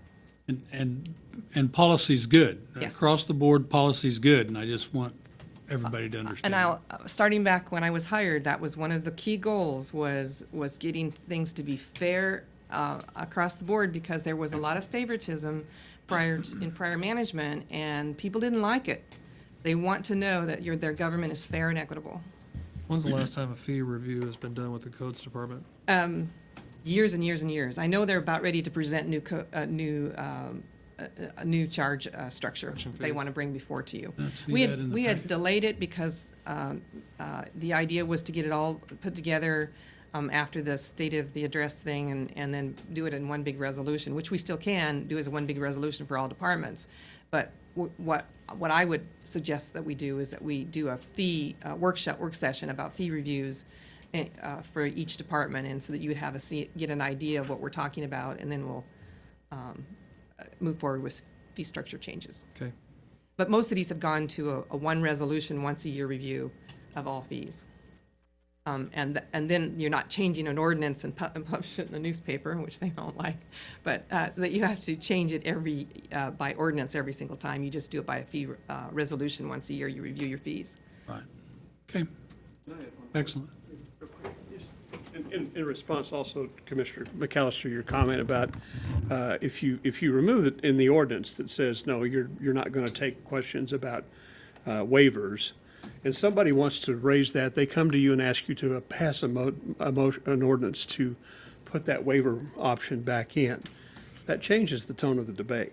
At that point, you're talking about whether or not you want to open up the can to be kicked. Let's talk about waivers again versus why can't I get mine? It's a whole different dialogue. Right. And that's and our fees, which are for all the planning and zoning stuff, probably have been neglected longer than anything else. We're not even covering publication costs right now. So we've got a bunch of stuff that needs to happen. Okay. Any other questions? None here. And we discussed, no. I guess what I'm not getting in your ordinance, I'm not understanding the wording. Is the ordinance to approve a waiver system? No. The current ordinance, this is what exists currently right now in Right. our, and then if you look at the top of page on my piece of, it's 163, it might be different on yours, but there's just one portion crossed out. That's the only change, and that is the language talking about the commission waiving fees as they deem necessary. So in essence, what it does is it takes Eliminate the away waiver. your right to on an ad hoc basis, grant a waiver, which probably shouldn't have been in there to begin Right. with. Right. To tell you the truth. No, that's not the normal Not good. procedure, and it's not good practice. No. Okay. Now everybody knows that. Good. And before we address that change, we probably need to address the two requests for fees, don't we? Yeah, because under the current, you do still have the ability. Again, the roof projects don't take a lot of time intensity, but we should normally charge a fee, but you can waive in entirely or partial. And then the firehouses are the structure they're building for the rural fire is another whole story. Because of distance and time and energy for that project, I wouldn't recommend you waive it at all. I think the commission waived fees for USD 475 last year, and that's because they were kind of caught unaware about the change, and it was kind of a budgeting issue on their end. This year, they should be fully aware that No excuse, for policy sure. is. Yeah, we had a conversation about it last year. Yes. And they knew that our intent was to change it. Mm-hmm. Mm-hmm. What is the will of the commission? I have one more question. Excuse me. I said I didn't, but once we went through the pages, on page 164, were section 808.1 special occupancies, and I read that thing about 5-6 times. What exactly is that trying to clarify for 1 through 11? Is it saying there isn't any fee charge for that? It's one long run-on sentence that didn't complete anything. We didn't attempt to change anything else in the ordinance, but we can certainly look at it. Yeah, 'cause like I said, I read that, I read it, it didn't make sense. Which section was? 808.1. 808.1. It's on page Oh, okay. 164 of the agenda. That wasn't a change, so that's a carryover from. It's a carryover from that, but we could certainly take it the way it's worded for future changes. Okay. If you look at the bottom of page 163, Uh-huh. the language here is a change. It carries over. It says it's a change to the international existing building code.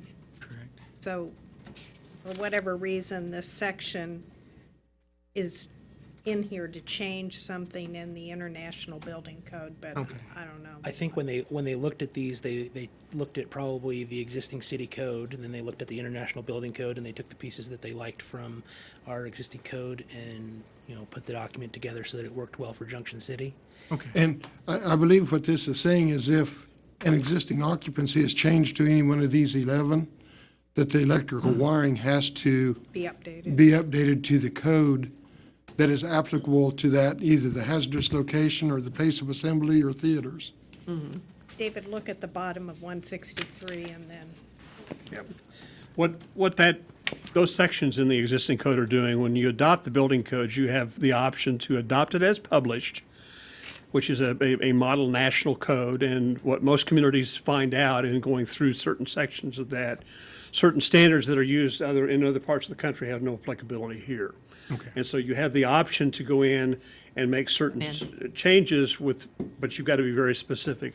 And that's what that section is doing, is changing that one section in the international code by modifying it to read this way. And unfortunately, because of how you go through that, you're not republishing the book. You're just making those sections. So it's sometimes difficult because it's out of context. All right. But it's simply taking that portion out of a book that's 600 pages long and saying that section is being modified in this fashion. Okay. So sometimes they don't make sense from there to, you have to put the two Read the whole together. thing, but by a standalone, it's kind of hard to understand. Yeah. All right. Thank you. I would move to approve ordinance G 1146. I'll second. I have a motion and a second to approve ordinance G 1146. All in favor, say aye. Aye. Okay, All that, opposed? The same sign? Roll call vote. Roll call vote, yeah. Commissioner Landis, Yes. Commissioner Aska. Yes. Mayor Ryan, Yes. Commissioner Sands, Yes. Commissioner McCall. Yes. Motion carries 5-0. okay, that is not applicable until published, so you still need to make a decision on their request. Yes.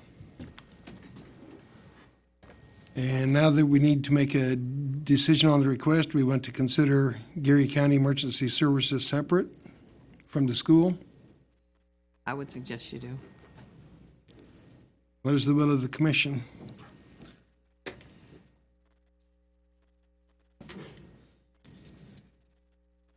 School district knew last year that we were going to do this. And the time requirement to inspect the fire station, 9 trips and reports and everything for $400 is a steal. So I would leave it as is. That a motion? Deny any waiver. So the motion would be to approve ordinance G 1146 That's already Deny done. We request already done. did that. Now you're just, of these? These are separate than the ordinance. This is second. Okay. the ordinance is So not this is- effective until published. We either have to deny or approve these.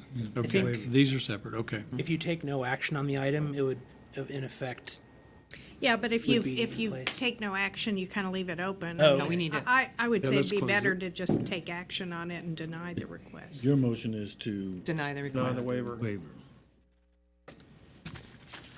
on both items? Yes. Okay. I'll second that. We have a motion and a second to deny the waiver on both items. All in favor, say aye. Aye. All opposed, say aye. 4-1 to deny. Thank you.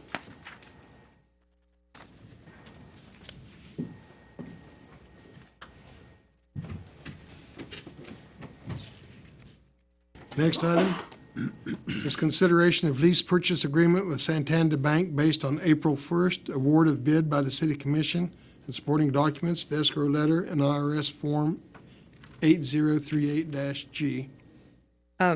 As we had previously indicated, just from the award of bid to Santander Bank was not the end of the process. This is the end of the process to actually receive the funding from Santander Bank. Once we awarded bid, their review committee, based on information that I provided them, accepted us as a client.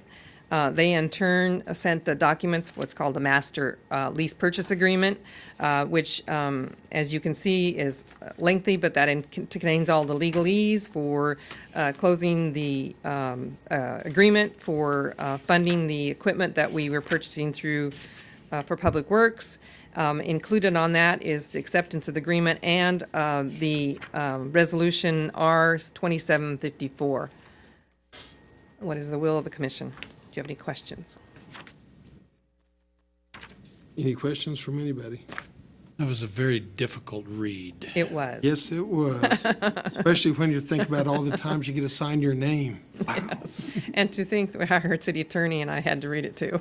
Oh, but keep in mind that these are annual appropriation leases, so you approve it from year to year. Yes.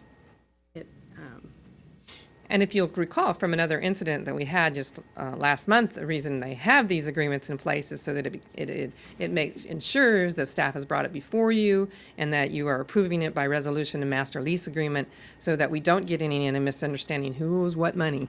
Well, and I guess I want to point out in terms of especially the master document, the master agreement, these are all pretty much the same. Yeah. I did comment on it, so they did make some changes I requested. Yes. But these are standard financing documents, and you're not going to change them very much, if at all. And this is tax exempt debt. This is considered to be tax exempt debt. So for that reason as well, certain things have to be in here. Right. I softened it as much as I could in terms of things that might trigger a default, that sort of thing.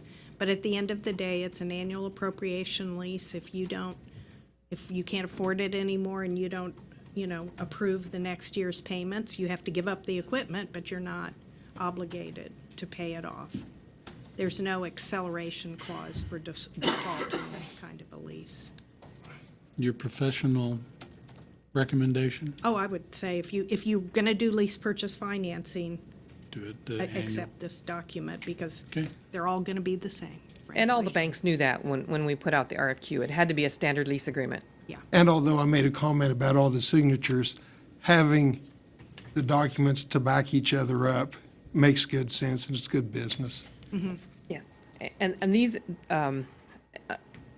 not only are we going out with a more professional request for proposals to get these prices, you will continue to see that we'll be asking for the master lease agreements and all of the supporting documentation to come before you so that you are clearly aware of what you're financing and how it's being financed. This particular bank was not solicited by the city, but they found us and offered a bid.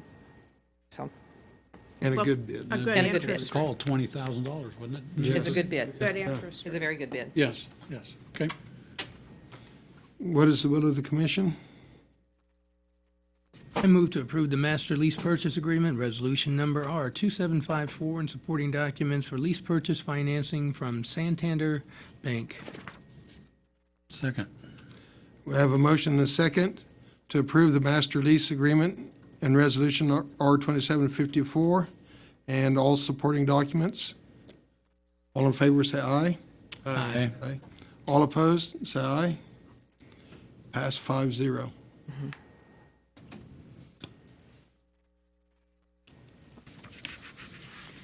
The next item will be consideration of a transfer of title of 836 West 12th Street to Michael J. and Courtney A. Sedelko. This was a lot that we had originally come before the city commission, only it was a couple years back. And you actually had agreed that we would transfer this lot to them based on that the lot did not cost the city any money. It was donated to us, but their house actually sets on it, partially on it. And the reason for the delay is that Michael went out of state shortly thereafter, and they never responded to any of my phone calls, and I didn't have any kind of forwarding address. He since came back to me 2 weeks ago and said, I remember our conversation. I apologize for not getting back to you. I'm getting ready to sell my house and I can't because my house is on your property. And he's also since in the process of a divorce. And so he needs to sell the house to settle the divorce and so on. So because of the time lapse, I simply didn't feel comfortable just automatically asking the mayor to sign a quitclaim deed that was action on a previous commission.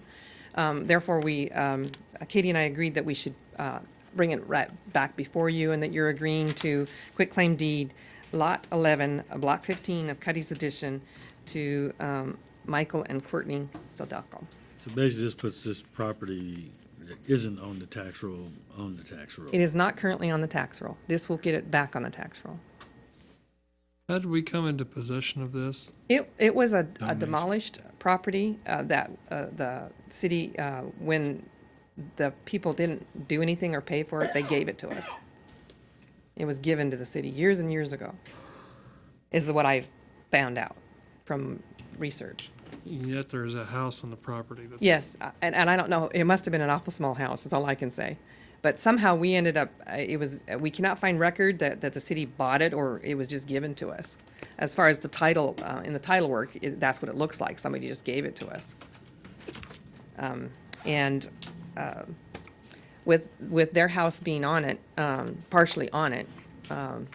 It's just a partial Yeah. house, right? It's not the whole house. Yeah, it's just Only a it's couple feet. It's probably Right, about 2 to okay. 3 feet of the house sits on our Okay. on our property. How could that have happened? Somebody missed a Somebody line didn't know somewhere. where the building line was. Yeah. when- Somebody did an addition, probably. Yeah, along the way, and You don't want to know how many encroachments. We didn't waive their There- permits, did we? that's what I was just gonna say. You'd be surprised Before us. how often when I was working as a clerk and recorder in Montana, that happened quite a bit. Well, let's get this done, get it in play. Yeah, we just need to get it done. So, and now I have an address where I can send him this quitclaim deed so he can record it and so he can sell his house. I'd move to approve the transfer of title on 836 West 12th to Michael J. and Courtney A. Sudelko. Second. I have a motion and a second to approve the transfer title to Michael J. and Courtney Sudelko. All in favor, say aye. Aye. All opposed, say aye. Passed 5-0. The next item is consideration of issuance of quitclaim deed to Johnson's to allow clear title proceedings to move forward before the one-year redemption period as per statute on land purchased at county tax sale. As we had found out when we were researching the land bank, we discovered that you cannot have clear title of a property for 1 year after a tax sale. The Johnsons purchased a property at tax sale, proceeded to build a house on it, and they're ready to sell the house, and found out they couldn't get clear title. So they're wanting to move that forward by then their attorneys recommended if they could get a quitclaim deed from each of the 5 parties that with previous a stake in the property, that they could then get clear title. Who are the Johnsons? This is Larry Johnson's father. He works at Reese Nichols. Okay. Okay, I don't know if you know him, but No. okay, that's who it is. Okay. It's his- The legal issue is this, it's not that they don't, they bought it at a tax sale, so they get a deed from the sheriff. Yeah. He calls the tax sale. When the tax sale's over, the judge confirms it, it's done through a judicial proceeding. The judge confirms the tax sale, the sheriff issues a deed, and they hold a deed. The problem is the tax sale statutes say that the tax sale itself can be judicially questioned, attacked in a lawsuit for 1 year. So somebody could bring a proceeding and say you didn't publish correctly or you didn't notify all the correct parties. And there's a year statute of limitations for Yes. doing that. So after that year is over, title companies will insure title to the property, but they won't insure title to the property before that year period is up. And I checked with one of my colleagues, as former general counsel for Chicago Title, and she said, oh, no title company Would touch will it. issue a title policy on property purchased at a tax sale in Kansas any sooner than 1 year after the sale is And a confirmed. real estate agent didn't know that? That's what he told me. Just asking. Probably not. Are they That's made what aware, he- are May they not made aware of it when there's a tax sale? It isn't that's a the matter, other- No. tax sales, you take the title you get. Okay. Now, there's no guarantee that you're going to get title insurance, and if somebody, was sophisticated about it, they would probably check in advance with a title company. If they felt that they were going to need title insurance because they were either going to convey the property to somebody else or they were going to have to get financing on the property. Okay. If they were sophisticated, they'd check in advance with a title company and say, what is it going to take for me to get title insurance, like whenever, 6 months from now, or even on the day of closing? And they would have been told, well, you can't. because title companies won't underwrite that claim because it wouldn't make sense for them to underwrite that claim. Because the tax sale could be undone, and if they insured over that, they'd have to pay the cost of the property. And we had Katie review the deed that they presented us, but we didn't accept that. We changed it and put in the way we wanted it worded. Yeah, and it on this. isn't attached here, but I assume it's not attached to my agenda. That was my mistake, yes. Okay. But Subsequently attached it. yeah, subsequently. Okay, well, it was whoever printed mine didn't, yeah. Yes. And so they you would have be- reviewed it. Yeah, so what all this does is for everybody who was named as a party in the tax sale, so it would be the people who defaulted. I don't know if this There was person's 5 going to be parties able to involved, is get all I know. quitclaim deeds from everybody. But, the city has no reason not to sign the quitclaim deed because we're not claiming Right. that they didn't acquire it in the tax sale. We want them to have acquired Sure, it in absolutely. the tax sale. So it goes back on the tax Right. rolls. Right. So all we're doing is saying, we aren't claiming any interest, but we're saying, subject to all future taxes, special assessments, Right. all of that. Yes. What about the land bank? Does that, It's any going to properties affect in the there? land bank. It will. They would still have a year that they had to hold on to it or get removed from all claims. What it means as a practical matter is that property will have to be parked in the land bank for a year before the land bank can convey Great, it. another year. Yeah, like I said earlier, it was no The quick fix is to go to the legislature and say shorten the 1 year challenge period. That isn't going to happen. Well, it's but- already tried probably that. not. Probably take longer than a year. Yeah. Yeah, they'd probably make it longer. So Okay. my recommendation, of course, is to accept the quitclaim deed as presented to you so that he can sell his house and get it on the tax rolls. Sounds good. I move to accept the quitclaim deed as presented. Second. I have a motion and a second to accept the quitclaim deed. All in favor, say aye. Aye. Opposed? The ayes have it, 5-0. I just want to say, in the future, though, could you make these clear? Because, I mean, just mentioning a last name, if you, I mean, Yeah, I not- didn't confuse not that at mention all. the name. Yeah, that was my fault because I thought the deed was attached and it wasn't, and you would have known on the deed. There's a lot of Johnsons. Yes. Yes. Not that it matters, but be a little Yeah. more specific. We know which one it's going to, though. Thank you. The next item is consideration of Resolution R2755, the amended boundary resolution defining and describing the city limits of the city of Junction City, Kansas. Mr. Yearout. But the last reading. Mayor and Commissioners, you'll About a recall tough in one. December, you passed a resolution that described the boundaries. And once that was done, we took that to the county and asked them to plot that on the county's GIS map and also just verify that it matches what they have of record showing what properties are in and what properties are out. We found some errors. And so we went through and verified those. Some properties that had been annexed that had never been apparently properly put of record with the county. So there was legal annexation, but they just had never been incorporated into the system. And we found some other errors in that, in the descriptions, they'd overlooked some exceptions that have got their own history that I won't belabor you with. But the bottom line is that we now have a boundary description that's in that long, convoluted meets and bounds description that's attached, but that has been mapped. You've got a map that you attached. There's a bigger copy here if you want to see it. It does match what the county has of records based on what properties are in the City of Junction City taxing unit paying taxes to the city. They all match. The intent of this resolution is to clean that up and have that officially put of record so that we don't hopefully have any of those problems from this point forward. That will also then let us get printed off some new maps that will replace the ones underneath the screen. And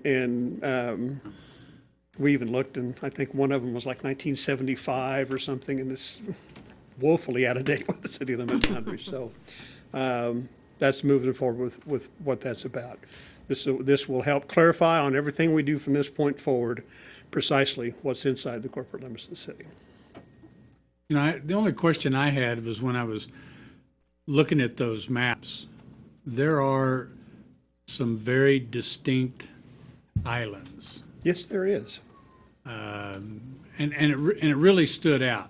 So in my mind, I wanted to contact you and say, you know, someday I'd like to have a 36 by 36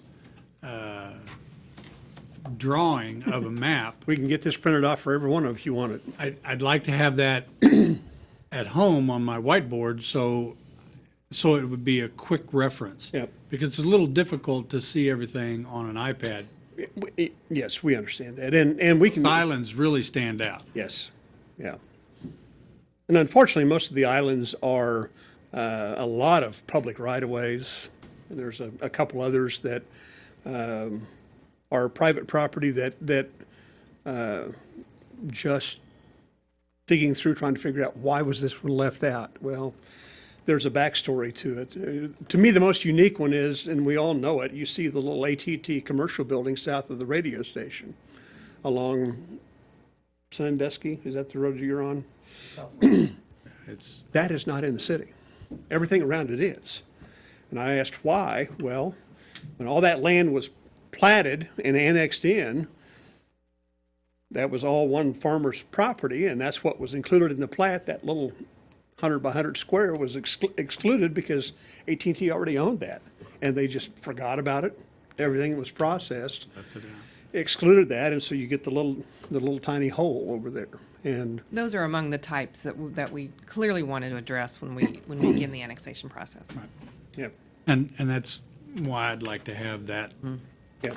36 by 36. I will be happy to, this moves forward, we'll get a large size copy printed out for each one of you. You can have it. Okay. That way For I your can own private use. That way I can look at it instead of reading the meets and bounds. Well, You ever have trouble that's sleeping? part of the It's education pretty bad. process. Commissioner, is What a tough read. they are. That truly is what's called a meets and bounds description. That's why we plat property to clean up legal descriptions on property. So, Okay. Any more questions? What is the will of the commission? Move to approve resolution R 2755, describing the city limits of Junction City, Kansas. Second. I have a motion and a second to approve resolution R 2755. All in favor, say aye. Aye. Aye. Opposed? Ayes have it, 5-0. thank you. Next is consideration and approval of award of bid for the 2014 street maintenance program, the concrete patching. Yes, Mayor and City Commission, what you have before you is a recommendation from staff to award. We're referring to it as Part 1 of the city street maintenance program, which is for concrete patching. As noted in the report, the majority of the work would be undertaken along Jackson Avenue from essentially 6th Street all the way to 18th Street. And then we have included in the program roughly 13 valley gutters. Those are the concrete sections you see that are at the intersection areas. Several of those we've been working on over the last several years in repairing and replacing those. One of the items I'd like to note with respects to this program is as we got into the detailed design, what we did find is that in looking at in detail many of the sections that are along as far as Jackson Avenue or Jackson Street, we felt really could remain as far as for the next several years. They're in better condition, or they're tighter as far as than we thought, and so therefore that's why, as far as indeed our cost as far as of this particular segment of the program is lower than what we originally anticipated. We advertised the project as indicated for competitive bids. It was out on the street for approximately 3.5 weeks. As noted, we received 4 bids. Our recommendation is to award the contract to T&M Concrete Construction of Junction City as outlined. We've given you again some information with respects to the 2014 program as well as the bid tabulation, and we feel it's a very good bid, and we'd look for your concurrence as far as on the approval. If you have any questions, I'll try to answer them on this part at this time. Is T&M the one we use every year, or like last year? They have done a couple of projects as far as within the city. I do know that they completed as far as a sidewalk project for the city. They also completed as far as concrete work last year, as far as on the city's behalf, as far as our street maintenance program. So they're the cement guys, not the asphalt guys? They're cement contractors predominantly, correct? Okay. Flat work.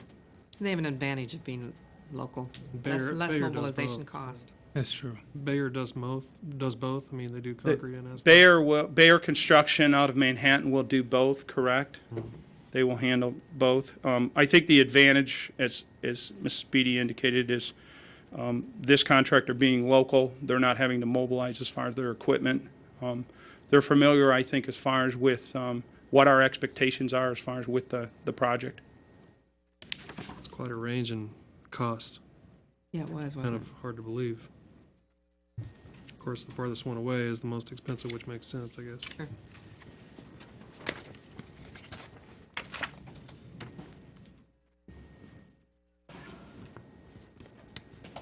And companies like that'll bid because they don't know if anybody else is going to bid, and they just might get it. Right.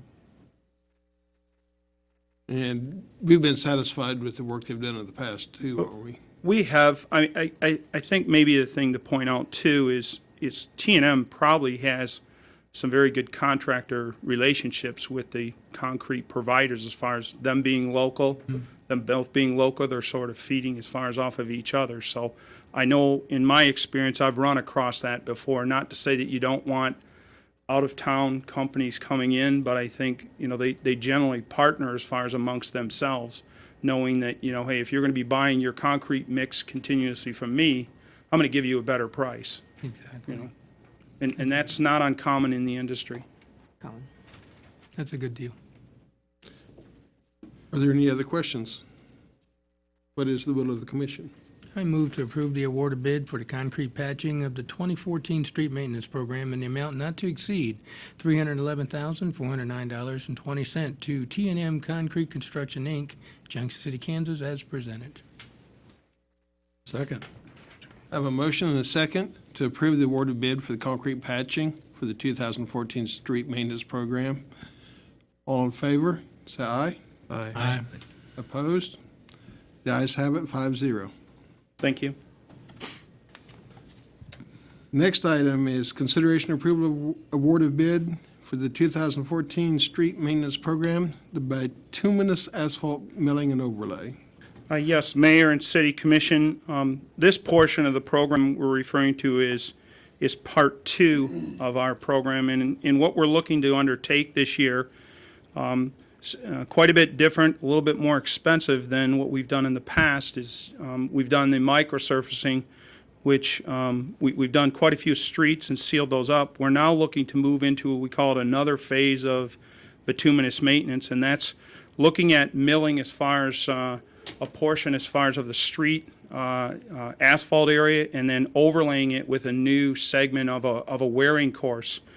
If you'll notice, as far as in many of our streets throughout the community, there are several candidates that are mill and overlay candidates. In other words, these are streets that they're beyond the portion where we're able to continuously joint crack seal it or even microsurface as far as the surface itself.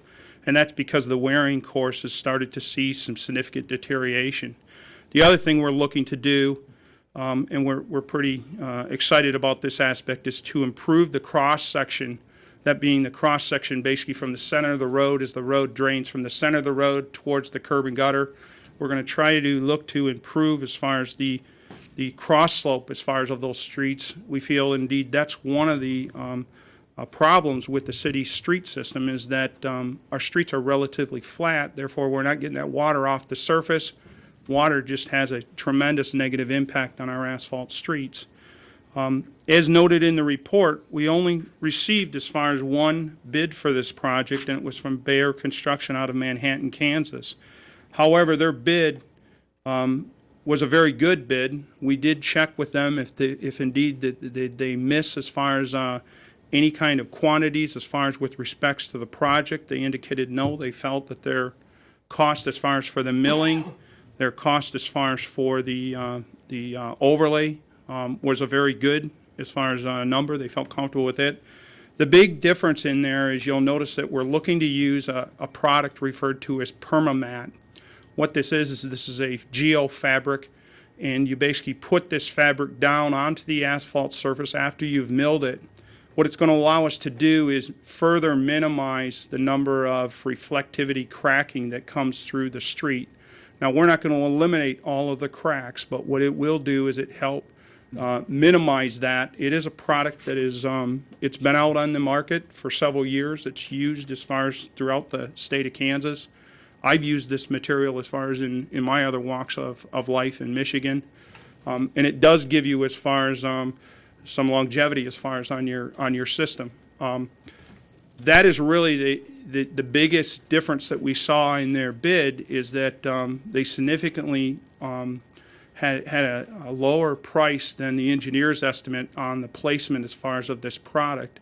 I think it's, I suspect as far as it's indeed because they have quite a bit of experience in putting this material down, and they don't feel as far as it's that in labor intensive as far as to be able to place down.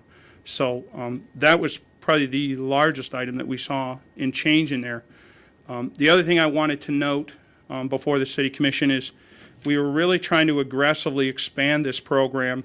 Therefore, when we bid this project out, we did not indicate one way or the other. Primarily, it was in the direction of we were not interested in reassuming back the millings as they go in and mill as far as our streets. We're looking at milling about 1.5 inch surface, and in some areas it'll only be maybe a 1/2 inch or maybe even 1 inch in the center of the street because, again, remember I told you we're going to increase the cross-section slope or arch of that road. So in the center of the road we're not going to be taking out as much, whereas along the curb we'll be taking out 1.5 inches. The quantity we're talking about on that mill, the millings, is roughly about 150 to 160 cubic yards of material. Okay, it may sound like a lot of material. As we, when we did the initial cores of the material, we found that unfortunately the material is, it's not a very good gradation as far as the material. That might be in part why these top wearing courses as far as the streets are deteriorating as they are. But I think it also has a lot to do with, I think, what the elements have done to that wearing course as well. So I think that had an impact in the pricing. And then what we included in your packet was on page 237. We outlined to you our intentions originally with the 2014 program. As we got further into the program and the pricing and then looking at using this PermaMat, we found indeed that we felt we could include many other sections within the program, and we did so. Underneath the program, so much that we were able to include almost the majority of the 2015 program. And then what we would like to do is, right now we've indicated to the contractor that should this be approved, we'd be looking for them to give us similar type pricing and hopefully maybe expand it further into the 2016 program where we're looking at doing some work along 9th Street. And it just so happens that the area that we're looking at replacing a water main is one of those areas that is highlighted within our pavement management program to go in and do milling and overlaying as far as in a within that time frame we originally gave the City Commission back in December, which was a sort of a 4-year program, 2015 through 2018. That segment of 9th Street was included in that segment. So we feel as far as we got some really good pricing. I think we have a really good contractor as far as that has a significant amount of experience as far as in this kind of work. And so our recommendation is to have the commission award as far as the contract is presented. Be happy to answer any questions you might have. Any questions? Are we placing any time requirements on you need to have this done by this date or anything like that, or? We have a 90-day contract as far as for this particular project on when it needs to be completed. I think our expectations with this contractor is I would suspect when they come in and do the milling work, I would suspect that they're going to want to do that milling work all in one, I want to say, a time frame, so that they're not having to keep a milling machine as far as keep transporting it in and out of our community. I would suspect, knowing the amount of asphalt that we're talking here, I would say, as far as the asphalt crew, I mean, I'm going to estimate, as far, I don't know their workload, but I would suspect that they're probably going to be 3 weeks as far as paving, as far as these streets, and no more.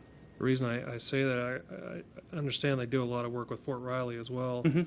And if they're on a time crunch to get stuff done, would we be better off leaving it a little more open-ended, so they didn't have to bring on another crew to get stuff done if they got stuff they got to get done at Fort Riley as well?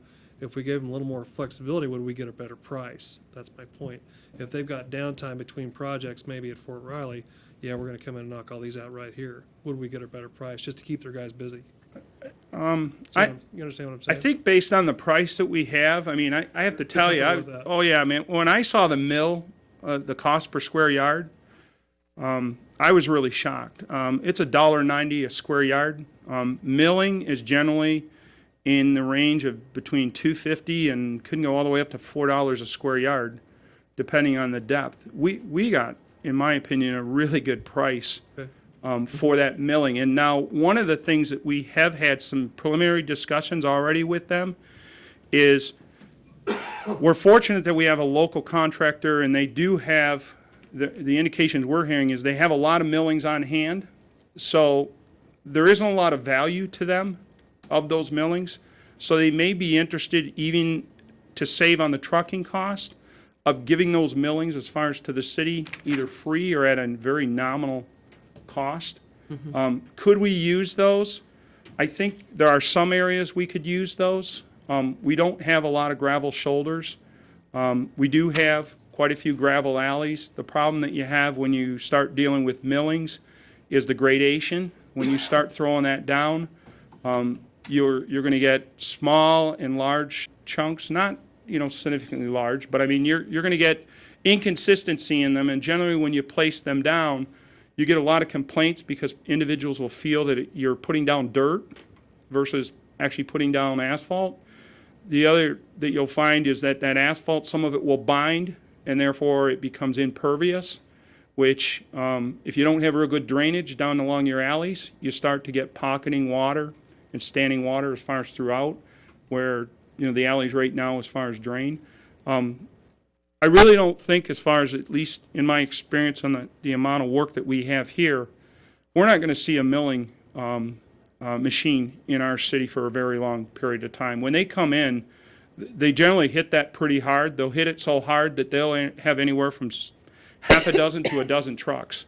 And those trucks are backed up 2 and 3 at a time, waiting for that milling machine to fill up the truck that's behind it. And once that one's done, they're on to the next one. Once they have this area milled, they're not going to want to keep that area opened up and exposed to the elements because, again, they're dealing with, as far as the quality of their end product, they're going to want to get that asphalt put back down in a very short order as well. Right. The nice thing about milling and overlaying is you can do the milling under traffic. You likewise asphalt. The amount of time that you generally have as far as a half lane segment of road closed is minimal, because once you've got it rolled tight, once you've got the asphalt cooled down, you can release as far as traffic on the roadway. Unlike microsurfacing, where indeed it's a little more liquid, a little more plastic, and therefore it requires a significant more time to be able to cure. You're not going to have that with obviously the milling operation, because you're basically just going to be tearing up one side at a time. Okay. Okay, so. Thank you. Any more questions? You got a question? No. Yeah, I do. Flexible paving projects are designed to mill, and then right behind it put new or rejuvenated asphalt product right on top of that. The milling product that you don't see a whole lot of value to has been proven, has been shown that there is a substantial amount of value in the millings. It is a petroleum product. When petroleum and gasoline and oil went up, asphalt tripled. So that tells you that it's a petroleum product, and it can be reused. Not so much, I think a lot of people don't like using it to rejuvenate it anymore because it's got it's dirty asphalt. It's got different kinds of material in it after they mill it and then haul it back and then put it in a pile. There's several thousands of dollars worth of product in those millings, in those 230 tons that you're talking about, 145 cubic yards. There's several $1,000s of products worth of saving that we could use in alleys and walking trails. Instead of using crushed limestone, if you use millings, you can put millings down and you eliminate dust problems. When you have parking lots that are nothing but gravel, if you spread millings over that parking lot, you lower the dust problem by putting millings on it. Fort Riley specifically keeps all of their millings, all of them. Sure. And there's a reason behind that. It's not just because they don't want to deal with it. They use it. They have hundreds of miles of tank trails, and because of the dust problem with gravel roads, they put their millings continually on the tank trails, which takes the dust down. It's an environmental issue. There's a whole lot of things tied to that. But it can be used. And for us just to give those millings to the contractor needs to let us know what savings we're receiving by that. And I think our price reflects that. I guess maybe clarify. No, I understand that you said I'd we're like getting to a better clarify a couple price. things that you're noting to all of us. You're right. Asphalt juvenation is a very good method. Asphalt juvenation is generally done, though, when you're milling up less than an inch of material or an inch and a half of material, and the material is good material. Right. The problem we have found here is that through the cores that we took in the preliminary engineering, the core samples showed that the material was not good material. It was not virgin material. It had Same old company. Well, It's 145 cubic yards per foot, or 145 pounds per cubic foot. Okay. It's the same product. Well, hear me out, please. Okay. It is not good material. It's not virgin asphalt material. The material that we found was inconsistent as far as of a good quality asphalt product. So yes, it can be used on gravel roads. We unfortunately don't have a lot of gravel roads in Junction City. Could it be used in alleys that are gravel? Absolutely. The problem you face with is you don't have very good drainage in alleys, and when you start putting and building that material up, it binds, and then when it does, it takes away one of the items that you rely on in the alleys, which is some permutation as far as of that gravel layer of allowing water to percolate down through. You're going to lose that with this. There's no question it has some value. Millings generally, when they're found that they have some very poor qualities, they generally are used for base material. They generally are used for the mid-level, or I want to call it the leveling course. But very seldom do you see that. If not, I would say almost never do you see it used in a wearing course fashion. Correct. And that's what we're after. I think one of the reasons that we chose to not want the millings is because we were looking at to maximize or optimize the amount of streets that we can get overlaid. We're not after, I want to call it the end product. I mean, would we like to have those millings, and do we have the staff time to turn around and be dropping those in all the alleys? Yeah, I wish we did, but what we were saying is, you know what, where can we optimize this program? You know, and that's one of the reasons why we chose the geofabric, is we said, you know what, by either doing this, we think we can do more streets, knowing as far as if we look at this kind of product, if we turn around and say, you know what, let's see what kind of price we get, if we allow you to have those millings, and what kind of price can we get per square yard? Engineer's estimate was $3 a square yard. We got a price of $1.90, okay? Pretty substantial when you look at the size of our project. So I fully agree with you. There are materials out there. I think pavement rejuvenation, I think that's a method that in Junction City that, yes, we definitely need to look at. And I'm going to use an example of a road that I think is an ideal candidate as it's aging right now is Rucker Road. Rucker Road is a relatively new road.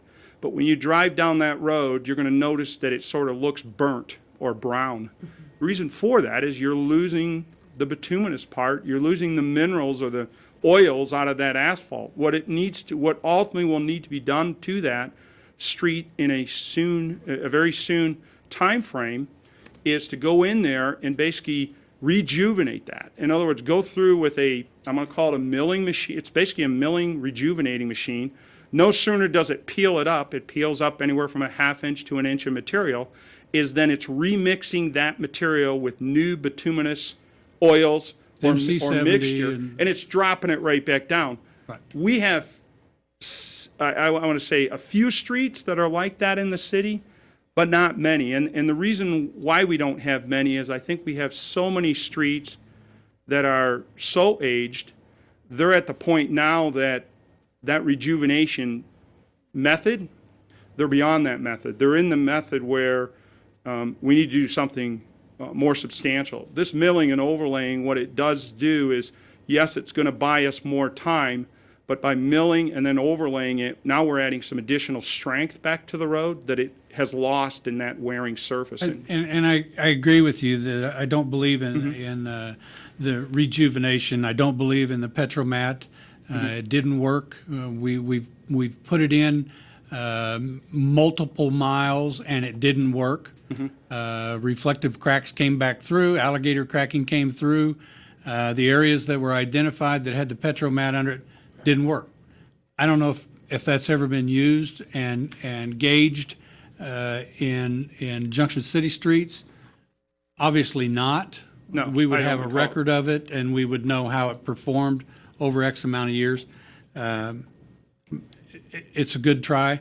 I don't think the rejuvenation is, and I think the only point that I was really trying to make is there is a value to those millings because those companies wouldn't want them, and the United States Army wouldn't want them if there wasn't a value. Right. And I think that's reflected in our bid.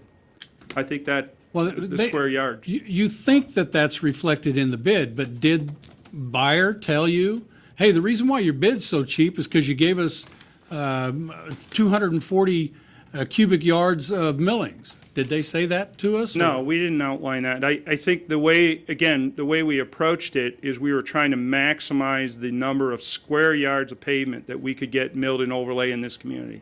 Okay. And so by doing that, did we give away something to try to get a better price on our program? Yes, we did. Okay. That you are correct in that. That gave I fully us a better agree. price. I think we received a much better price Okay. as far as on that. Because you're right, there is a value. Could we use 150 cubic yards of material? I think if I went to Mr. Ibarra in Public Works, yes, I think we could. The big question is, do we have the staff and time to be able to spread it all out? Okay. Likely not. Okay. Good. Thank you. Any further questions? With the lower number and the overall cost, are there any, say there are some projects in 2016 that could get moved up as well, or was everything going to be eaten up in 2015 stuff? The next largest segment that we're looking at is really 9th Street. We're looking at basically from Price all the way to Madison. That is the next, I want to say it, continuous segment that is a candidate for milling and overlay in the community. There are numerous segments that are throughout the community, be it blocks or a few blocks. That was I want to say the largest linear piece that we had as far as the next segment. We are putting together as far as for the 2015 budget, obviously an additional $500,000 of the $500 that's been allocated in the prior years.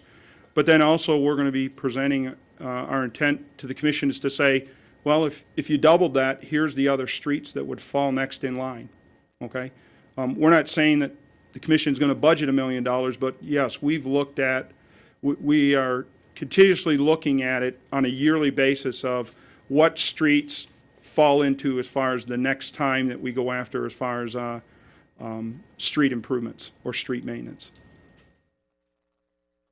Thank you.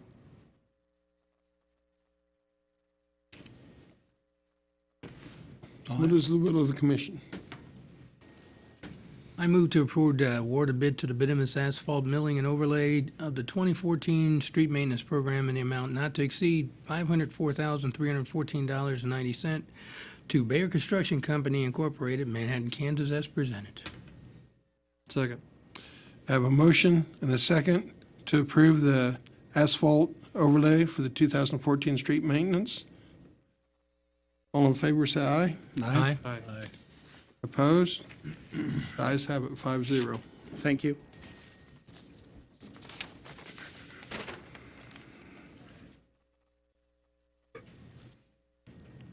Next item would be consideration and approval of award of bid to wastewater systems immediate needs. Yes, Mayor and City Commission. If you'll recall, back in November, we came before you as far as with some immediate needs that were identified early on in the HDR engineering wastewater system evaluation. And they had identified several items that were both regulatory and safety related. The dollar numbers that initially were estimated on those items were roughly around $450,000 to $500,000 combined. There were 14 items that were singled out as far as in identified as immediate needs that should be undertaken as far as at the two treatment facilities, that being the southwest plant and the east plant. Several of those items, through the fiscal policy, because of the dollar number as far as involved, we were only required as far as to go on out and obtain quotes and not competitively as far as bid those items. This item here is one of those items that, because of the dollar value, we were looking as far as to competitively bid, and we did do that as well as direct solicit as far as this particular project.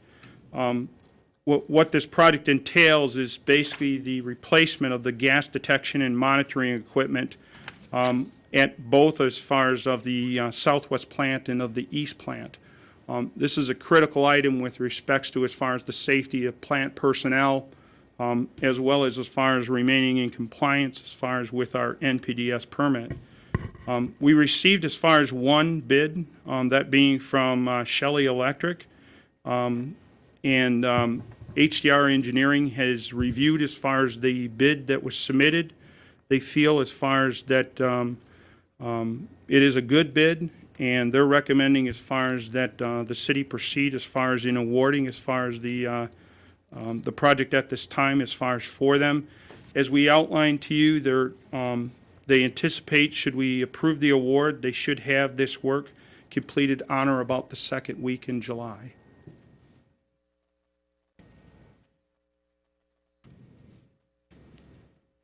You talk about 14 items that have been noted, and some of those apparently do not require you to bring those before us. So of the 14 items, how many what are we down to now number-wise?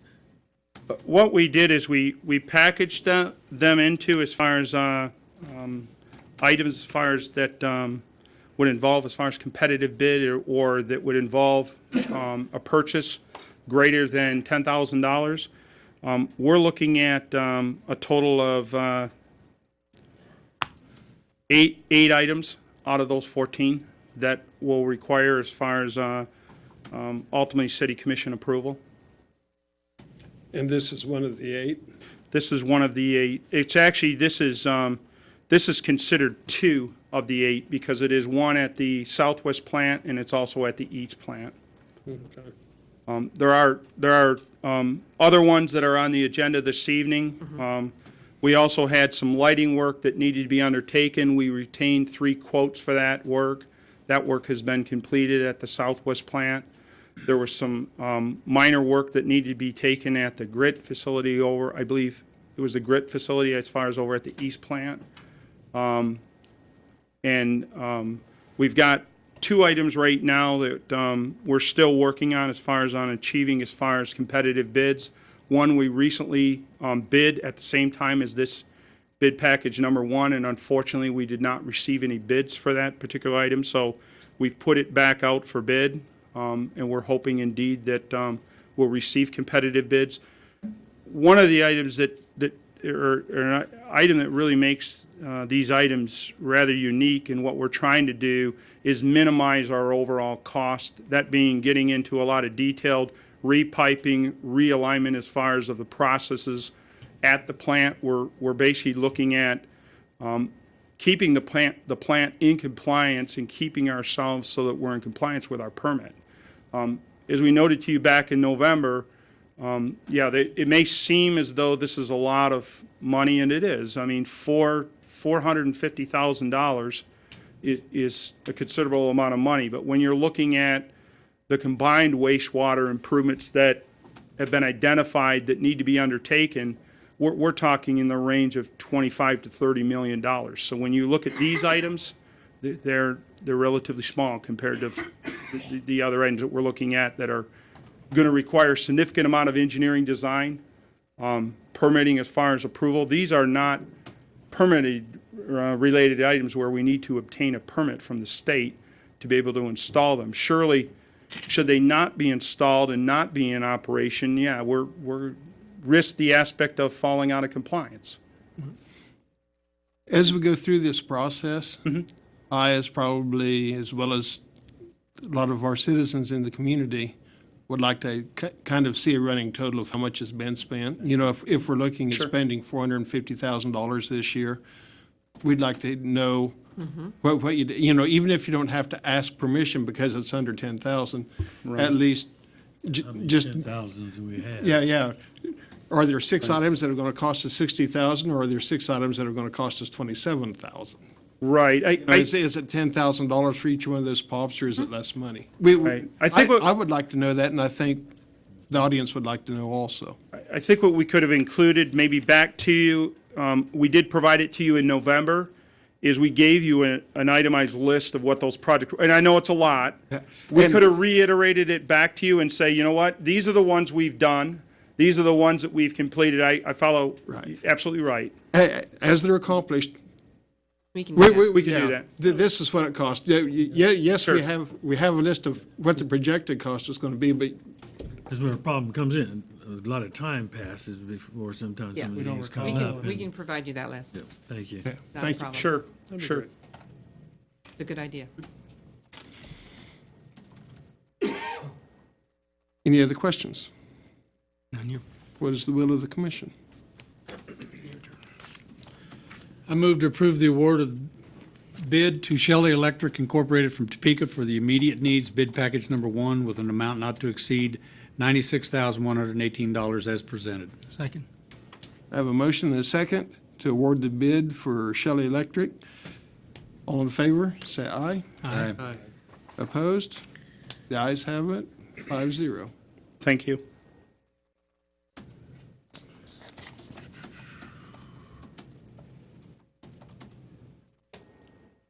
The next item is consideration and approval of the waiver of bid and award of a contract for the sole source domestic influent pump at the Southwest Wastewater Treatment Plant. Yes, Mayor and City Commission, this is also one of those items that was outlined in November as far as an immediate need.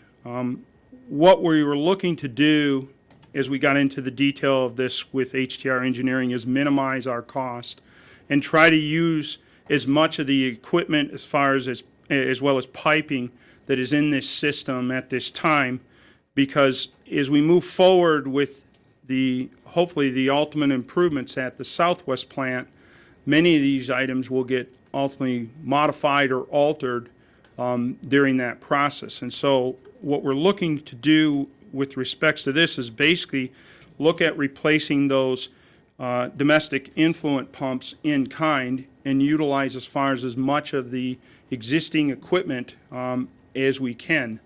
And so that's why we're recommending as far as the sole source, as far as purchase, as far as of these 2 units, as well as the waiver as far as of the competitive bid process. Because again, the way that the systems are currently plumbed and set up as far as within the plant only allows as far as hydraulically to accept and accommodate these particular pumps. And again, we're trying to minimize the city's cost, but yet keep ourselves as far as in compliant with as far as the operations as far as at this facility.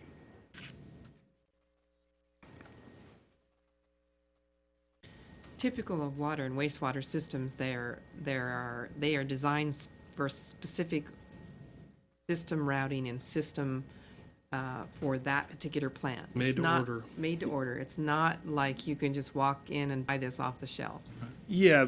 They're specifically designed for that plant.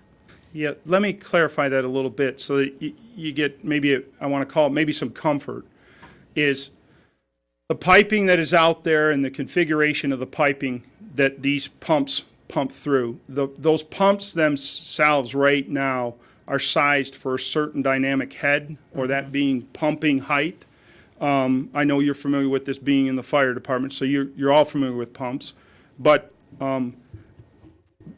should you go with a different type pump, a different type manufacturer, a different type as far as size of motor, setup, what you're looking at doing then is potentially altering or re-altering as far as much of the piping, some of as far as the electrical feed into these pumps and motors, and therefore it just drives your cost up. What we're looking to do is basically replace those pumps in kind and minimize as far as this extra work that normally would be undertaken if you start to modify as far as that setup. It's almost very similar to as if you were to take an engine out of a car and you want to drop a different engine. Now you've got to start modifying some components of it. You just can't drop a different engine into that car. It's very similar type process that we're dealing with here. And they're not, again, the item maybe to stress is they're not shelf items. These are items that we're going to be waiting in line as far as to get our pumps and hope that we get them sooner than later.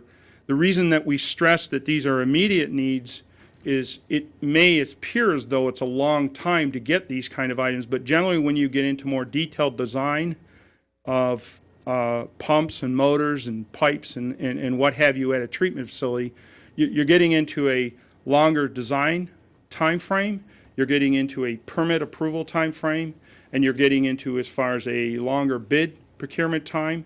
And then likewise, once the contractor gets it, they're getting shop drawings that are being reviewed and approved, ultimately approved, and then they're going through and procuring as far as those pumps or those pieces of equipment. So when we're talking more detailed equipment in some of the larger types of equipment that we're hoping to retrofit, we're looking at a much longer time frame. We're looking at 8 months to 10 months before you physically may see some kind of construction activity taking place.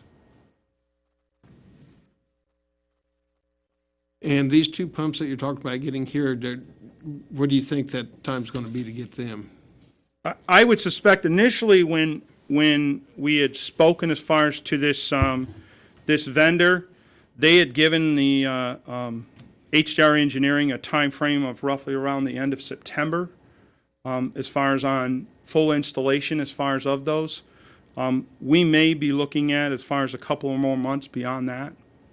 That's why we put as far as that additional paragraph in there is that the procurement time as far as maybe originally as far as longer than what was contemplated. And I think that has a lot to do with, again, the number of manufacturers for pumps that are out there and the significant demand as far as for them. Were there any other questions? None here. What is the will of the commission? I move to approve the waiver bid based on the mixture units being sole sourced and approval of a contract with Fluid Equipment Company of Wichita for the removal and replacement of the Southwest Wastewater Treatment Plant sludge domestic influent pumps in the amount not to exceed $65,550 as presented. Second? We have a motion and a second to approve the waiver of bid and to purchase the domestic influent pumps. All in favor, say aye. Aye. Aye. Opposed? The ayes have it, 5-0. Thank you. Thank you. Just can't get rid of Mr. Kim. Okay, can we?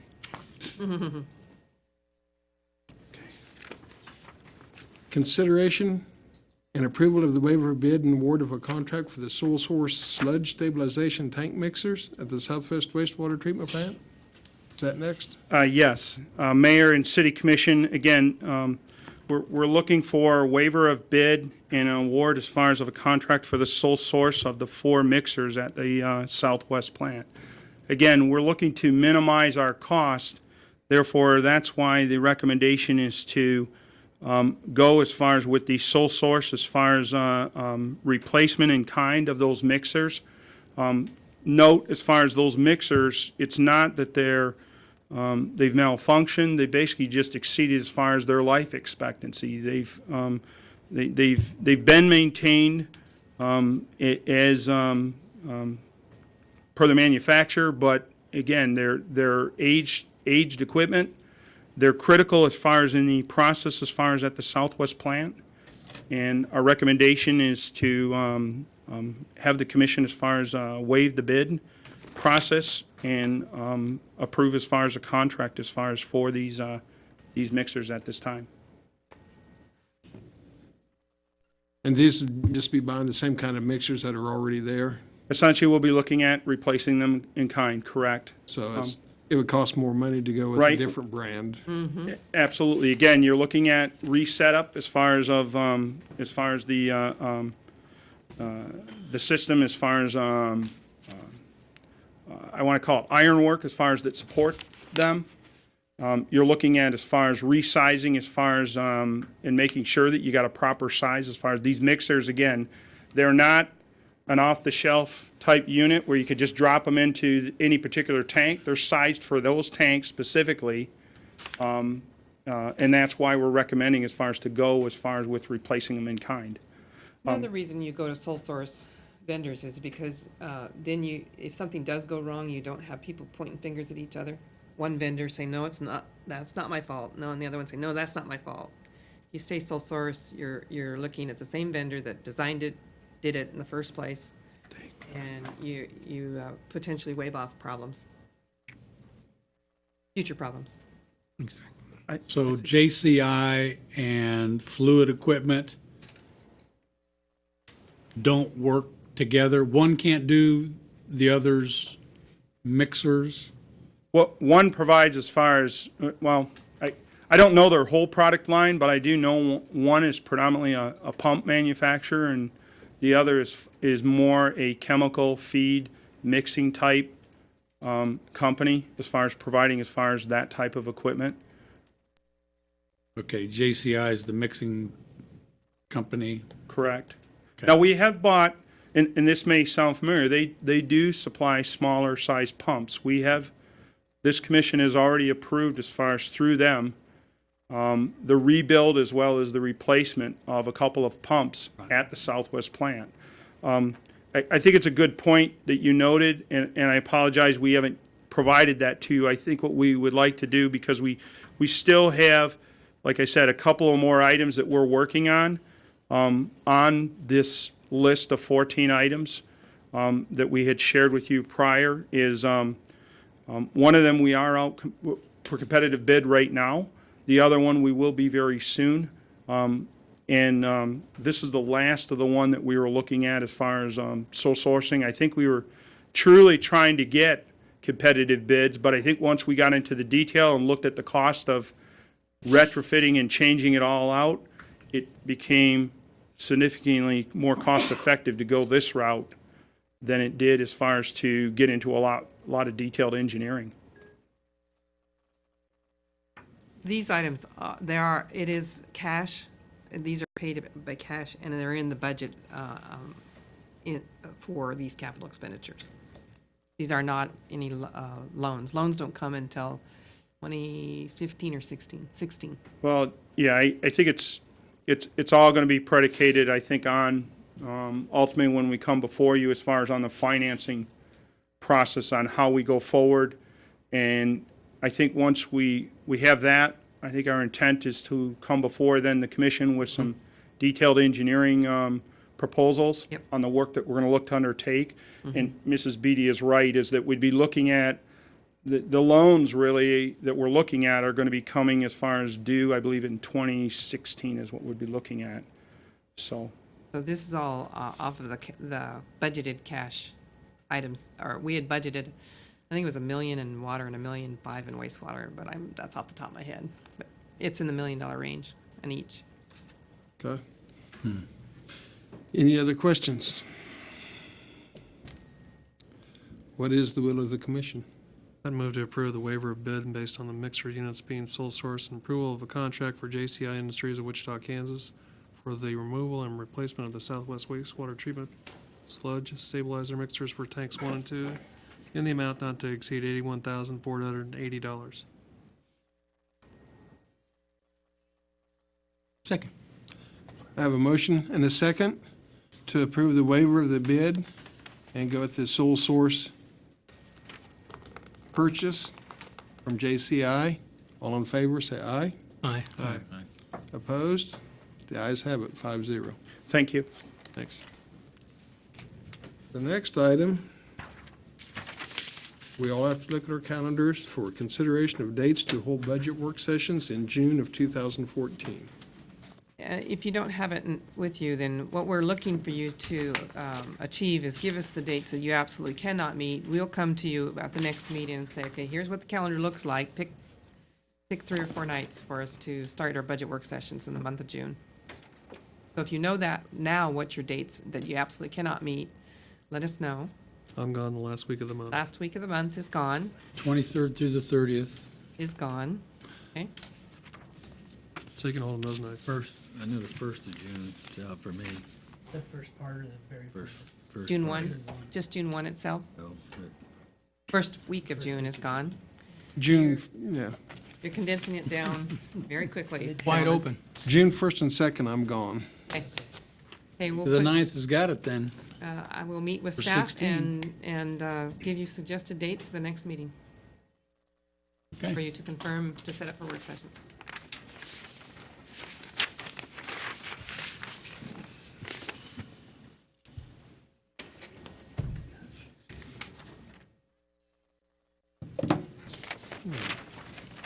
It must be clear up to time for commissioner comments. Mick, I'd start with you. Okay. Last week, the Chamber of Commerce met and talked to Jerry Henson about the campaign for fundraising, to raise private funds for the Chamber of Commerce and the EDC. The consultant thought that there was a very good chance to raise somewhere around $2 million through this private initiative. They have a very good draft prospectus. They do have a plan where Junction City shows growth. There is an effort to do an inventory of all of our shovel-ready ground for sale, for rent, for building on, for developing. We think that is something that's needed so that these companies that are looking for places, and also we ourselves are soliciting to try and bring here, we need to have that inventory and have that ready to go. It was a very good plan, very well organized. More information to come with that after the site consultant finishes his survey and presents that to the chamber as well. Trash pickup was last weekend. Refuse brigade. There was over 100 people. I even saw Cheryl out there working hard, and as well as there was a lot of city folks. It was very well organized by the Junction City Police Department. Appreciate everything that they did, and safety was always a factor, and made sure everybody was being looked after. It was very successful. I think I know our route had 2 dump trucks that were emptied, and it's kind of funny when you go down East Chestnut Street. I can't go down East Chestnut Street without looking and saying, "Well, we didn't miss a thing. It looks good." So I was really happy to be able to do that. The only other thing I wanted to say was the ACCT, the call center that's coming to Junction City, is a big deal. Yes, Folks looking for a job, this is what we need. This is the kick in the pants to get things rolling. Be optimistic, be happy, be proud, be forward. This really looks good for our community, and I'm very happy that they're coming here. I think that's enough. Thank you. Commissioner Sands? All right. Was contacted about 3 weeks ago, met with Mr. James Russell and a few other individuals from the Boys and Girls Club. There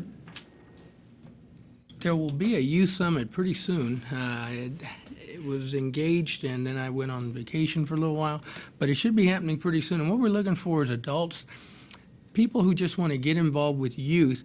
Try to steer them in the right direction. You don't have to be perfect. You don't have to be great. You just have to be there available. And from their surveys, that's what they were looking for. We're looking for folks that just want to get out there and talk with the youth and try to provide them direction. And I offered up a ping pong tournament for them, and I got a pretty good partner that's probably better than I am, but I won't tell him that. And we offered our services up just to try to be there, try to give them a different source or course to be on. So look for a youth summit coming out pretty soon where we want community involvement. We want it. There was a question that came to me and I couldn't answer it, so I figured I'd bring it to Greg and Cheryl and they can mill over and then get back to me with it. It says we spend a lot of money on streets, and in the next few years, with us doing roughly 1 mile to 1.5 miles, 2 miles a year over 155, we'll never get them done without them needing repair. So the question was asked to me, what if we bought our own contracting stuff for doing our own streets, would we save money? And I said, I have no idea, but from listening this evening to the 6 to 8, maybe even 10 dump trucks required, milling machine, the materials, I have no idea, but if you could get back to me with that and just, I didn't have an answer, so I know you can shake your head, just give me some numbers or something so I have something to work with, or I'll try to direct The them to answer, you. it takes a lot of dollars invested in equipment that you only use 2 to 3 months out of the year, and that's why cities don't do it that way. If Okay. we were a construction company, you would. Okay. But we're not a construction company. We don't do it very often. Because we'll spend probably over the next remittance of the streets, probably $100 million over the next few years just trying to get our streets back. So We don't have staff. You'd have to have triple our Oh, yeah, staff. we'd have You'd to have do to have stuff, but- lots of equipment. would it be cost effective for us to do that is No. what the question came out to be. That's not. Okay. That's been studied. Many cities have studied that. And the answer has it's always come not. back, no. Okay. I mean, I took a pretty good beating over it, so I just wanted to, I didn't have any ammunition to give back, so I came to you There are for certain small ammunition. projects, that we can look at in the future that are potential in-house, but we just don't have the staff or equipment. Okay, that's what I told them initially, but I had no idea why we couldn't do that. I'd like to engage in the discussion possibilities of taking trash removal. I think I talked to that offline. I told someone I'd talk about that. It came to us, what if we got out of the trash business completely and let residents take it on themselves? Would that provide more money in the city? And I said I'd bring it to the city for discussion. That's one of our few profit centers. I know. Juneteenth is coming up, June 13th and 14th, with it also being the 13th being the police night out, movie in the park, and we're kind of trying to do that as a taste or sampling of food with the food trucks from Junction City and the near surrounding communities.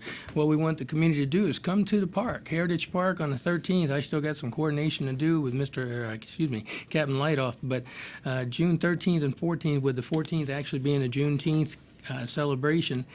A lot of events coming up, and off of that also is May 31st is the Juneteenth Gala Dinner at the Courtyard with a play, more or less like a dinner theater. I can take this one offline. We lost two great individuals here just recently, this past Sunday, and I was away for Dr. Lorraine Walker.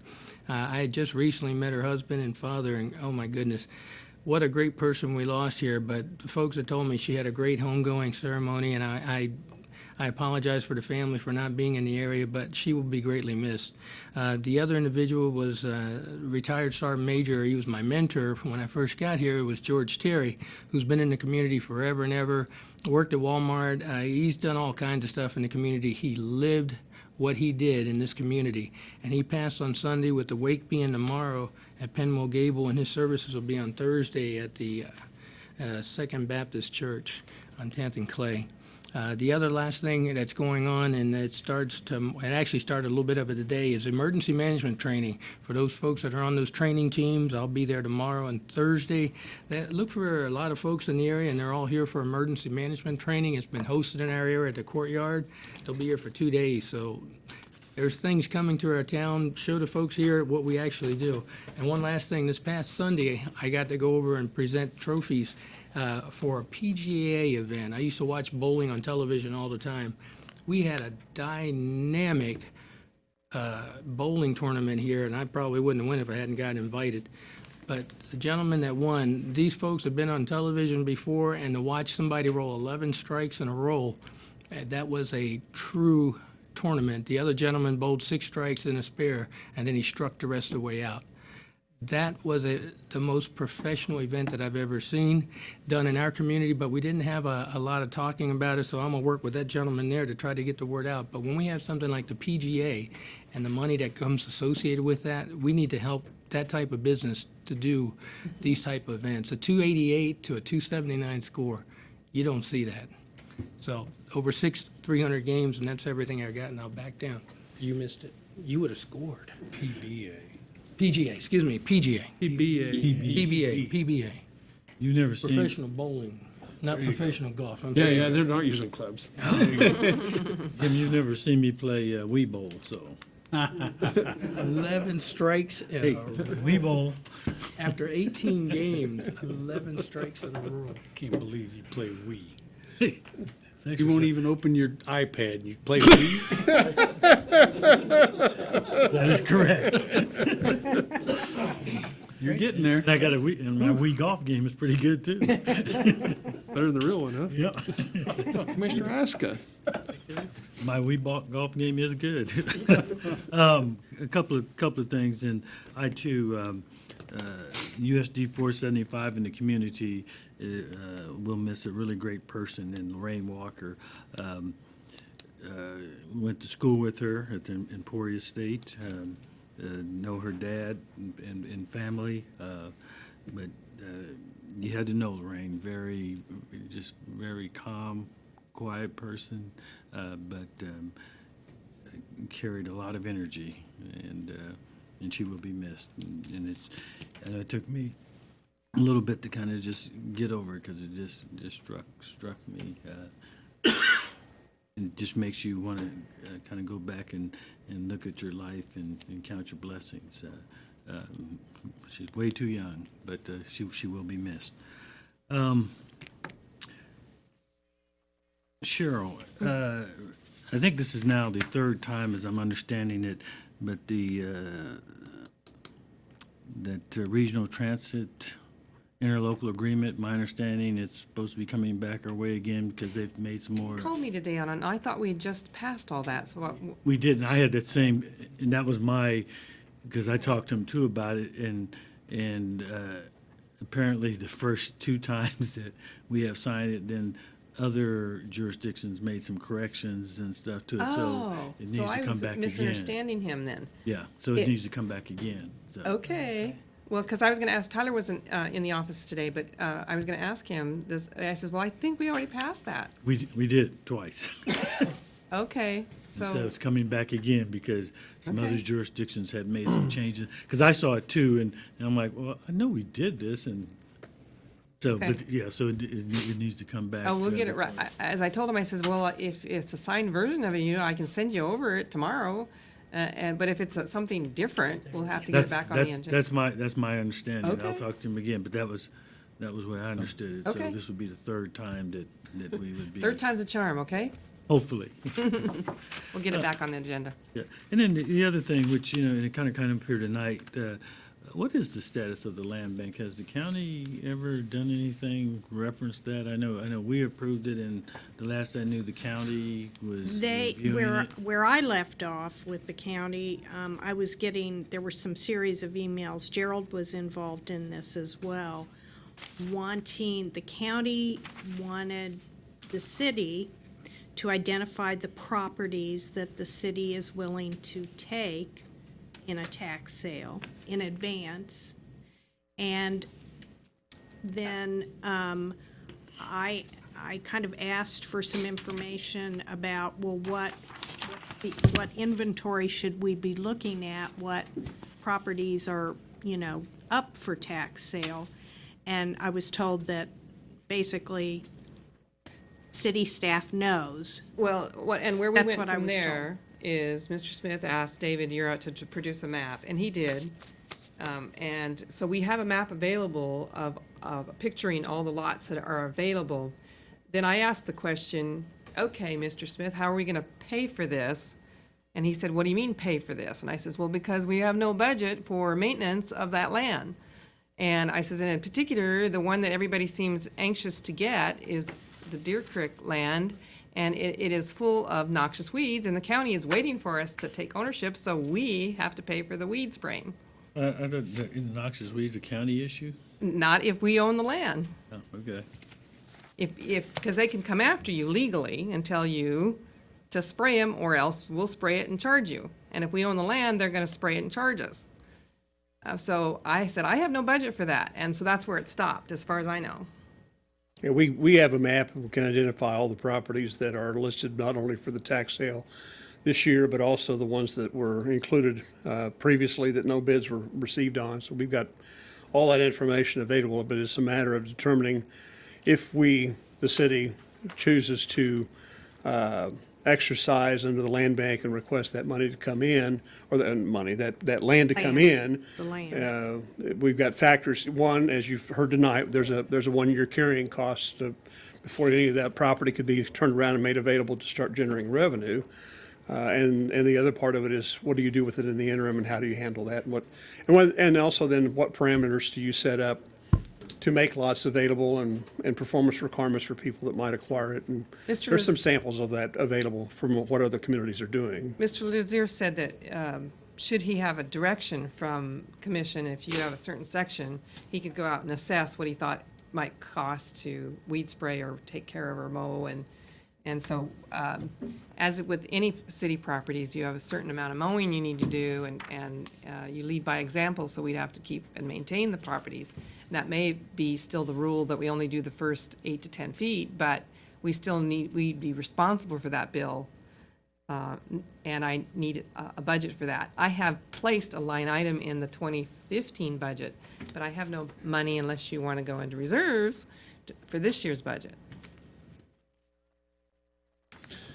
Or if you want to take money from budgets elsewhere. My main thing was because it just seemed like, it was talked about, and now it just seemed to have died. It sounds like since we took action, it sounds like now there's some other issues and concerns that come up. I think we need to meet again. And we probably need to revisit the whole thing. But, Yes.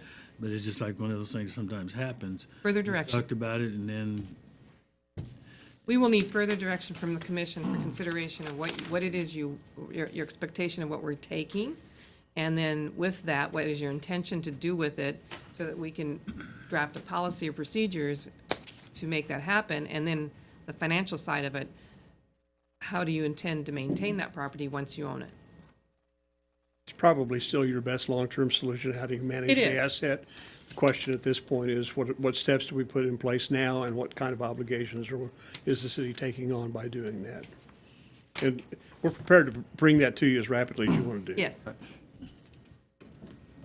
These are some of the questions that we were asking early on, is what the costs are going to be associated with it. And now as time goes on, we're starting to realize that there's going to be more cost there than what we originally thought when we looked at it. And part of the factor But needs. that doesn't mean we need to quit on it. No, no, We we don't just want you need to. to study it and figure out what it's going to cost and how we're going to get it done. Well- And no, I do not want to touch any reserve funds this Yeah. year. At least for now, we know that unless someone else comes up with a better idea, we know this is our best option so far for how to deal with those land issues.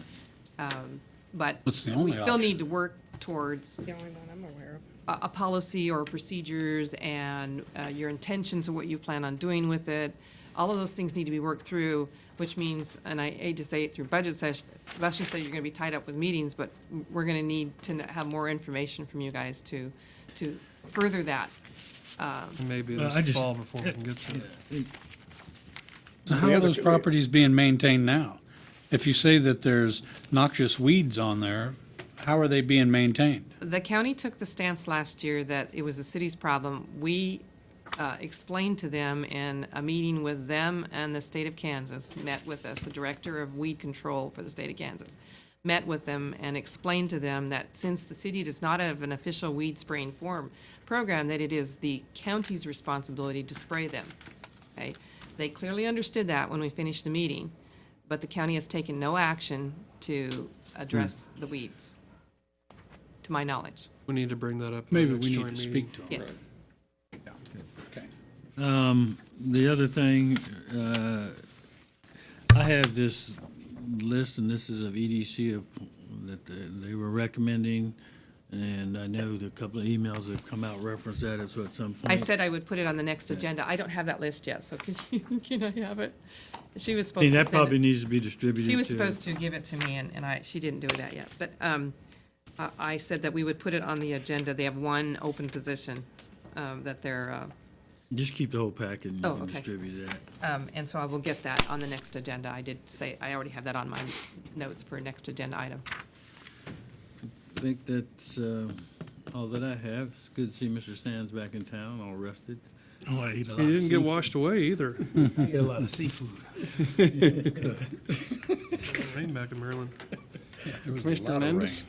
I've got a few things. I'd like to thank the police officers for all they do. I think we kind of take for granted the situations that you guys deal with every day, and we enjoy the protection that we have based on what you do. And I know every one of us on this commission appreciate you guys, and we're here to fully support you. If you need something or have a concern, or that you have our support 100%. you. And this police department, for 2 years in a row, has had declining crime rates. So, excellent A job. lot to be proud of. Yes. Way to go, Chief. I'd like to thank everybody that participated in the citywide cleanup. Unfortunately, I wasn't able to be here this year. I had to work elsewhere, which I would much rather been here, that's for sure. I'd like to thank Cheryl for stepping forward to take the big chair. Again, we ask a lot of you, and you never let us down. And thank you for all you do. You're welcome. We greatly appreciate what the city staff does, each and every one of you. From time to time, we commissioners will ask questions of you, and either the question comes from us or it's relayed from us through a citizen. We will always be respectful of you when we ask that question. It is not to put you down or make you feel like you're not doing your job or anything like that. So we respect you and everything you do, and we expect that in return. So I don't want any city staff member ever to feel like we don't think you're doing your job just because we're asking you a question. No, no. Okay? This is our job. This is our responsibility as being commission members. So I just want to get that understood, because I had an email that I wasn't very happy about recently that we will deal with. So very happy to see ACCT coming into this town. ACCT, got it right. Jobs are the key for this community. For us to continue to recover and grow out of our troubles, that is vital, without question. 150 jobs by the end of the year, up to 500-600 within a few years. Awesome. Great paying jobs, benefits. Buy a house here, rent an apartment here, come live here. We've got the jobs. Come and get it. Junction City is the place to be. So welcome. We're glad to have them here. Thank you. Excellent. You know, when I have four good men sitting all around me, I don't have to say much. But I will.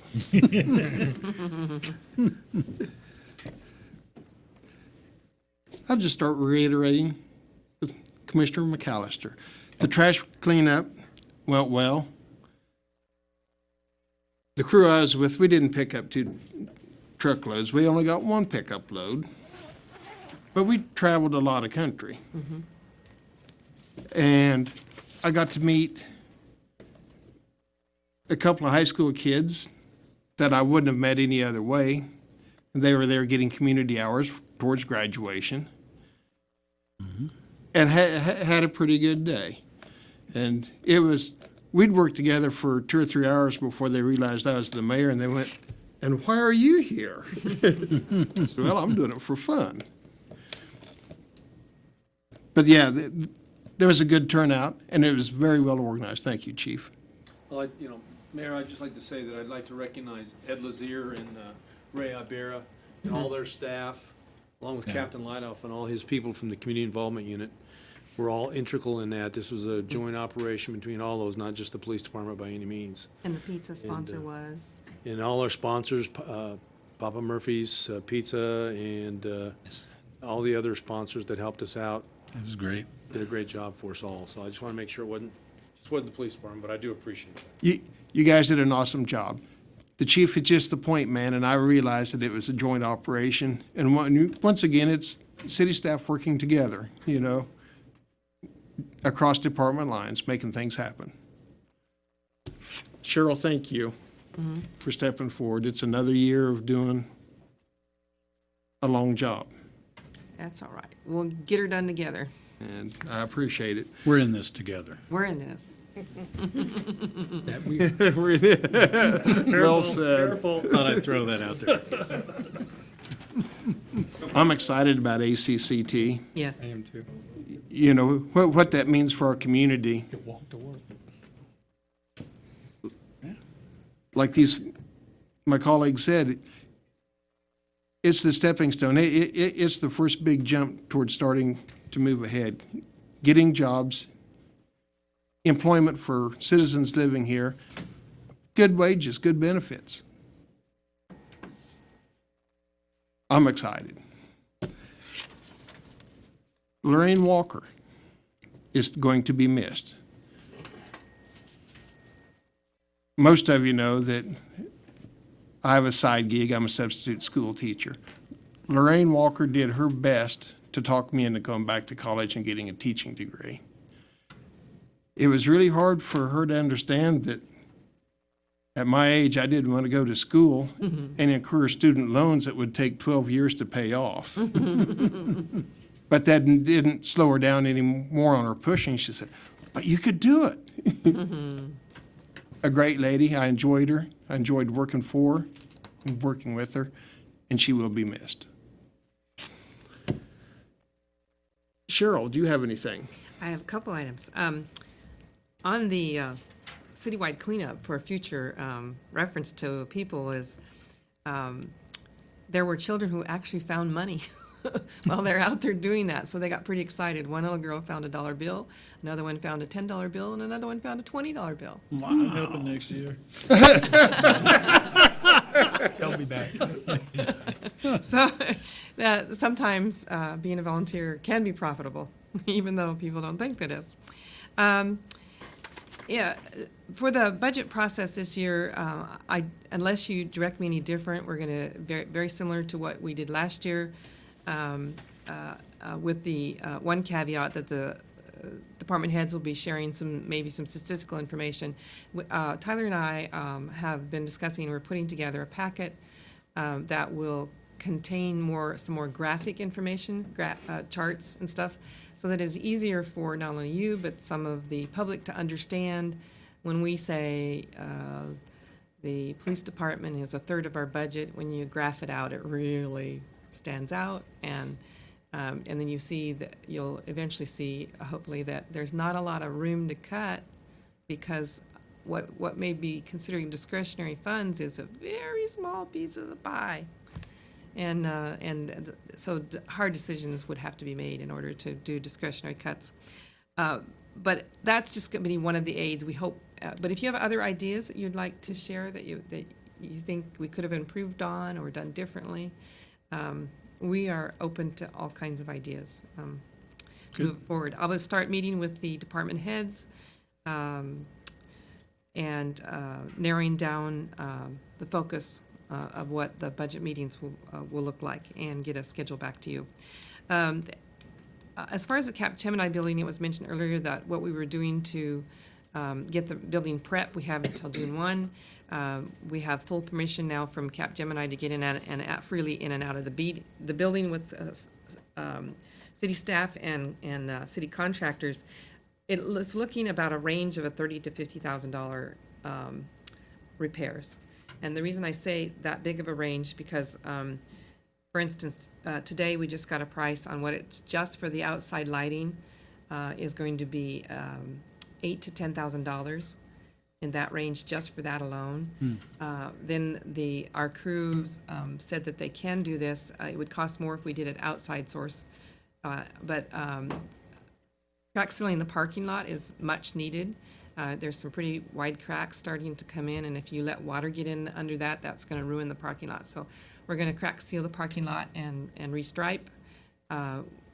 We have already replaced 500 light bulbs inside, and that's at a cost, of course. There are some ballasts that need repaired on the interior lighting. We've hired 3 students that will go in and wipe down all the desks and clean. It's just dusty inside all over from non-use. And the carpets need cleaned. We're getting quotes on carpet cleaning, and that's 48,000 square feet of carpet. So that will come at a price, and so that's why it is quickly adding up. But as you heard earlier, the clawback monies will be suggested that's what will fund those repairs and prepping that building. It is a nominal cost considering what we're going to get in return of the community for the reoccupation of that building, which is wonderful.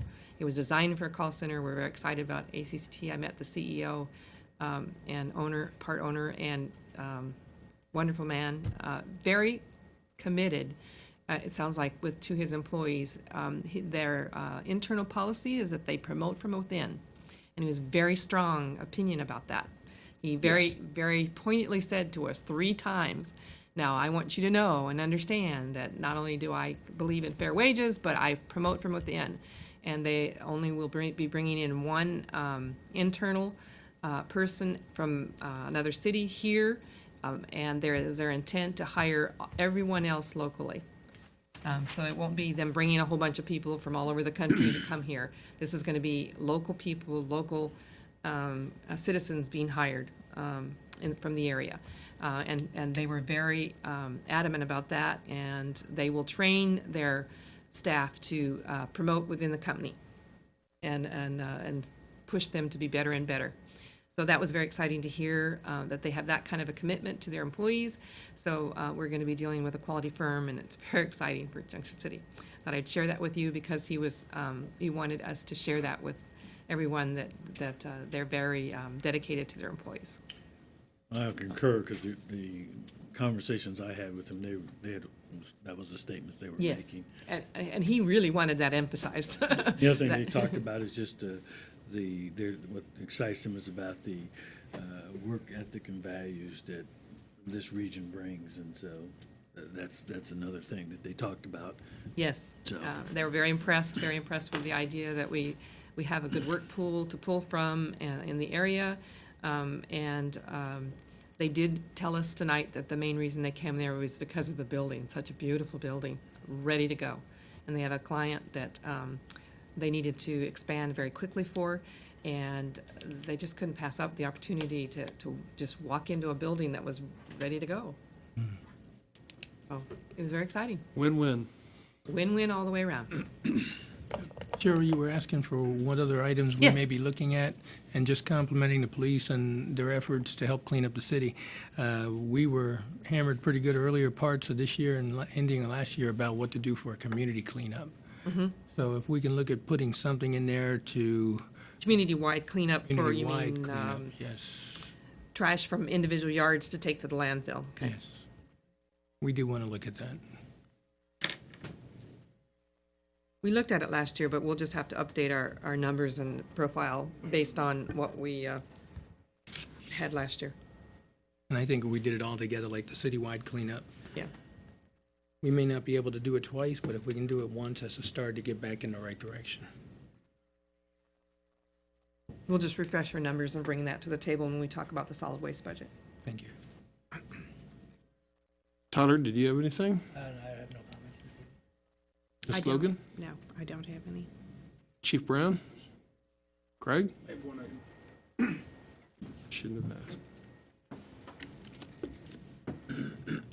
I know at the prior commission meeting, we passed a proclamation that this week is National Drinking Water Week.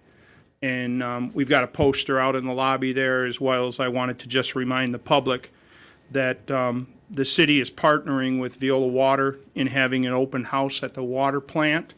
Lunch will be provided free for anyone that would like to get a free lunch. Lunch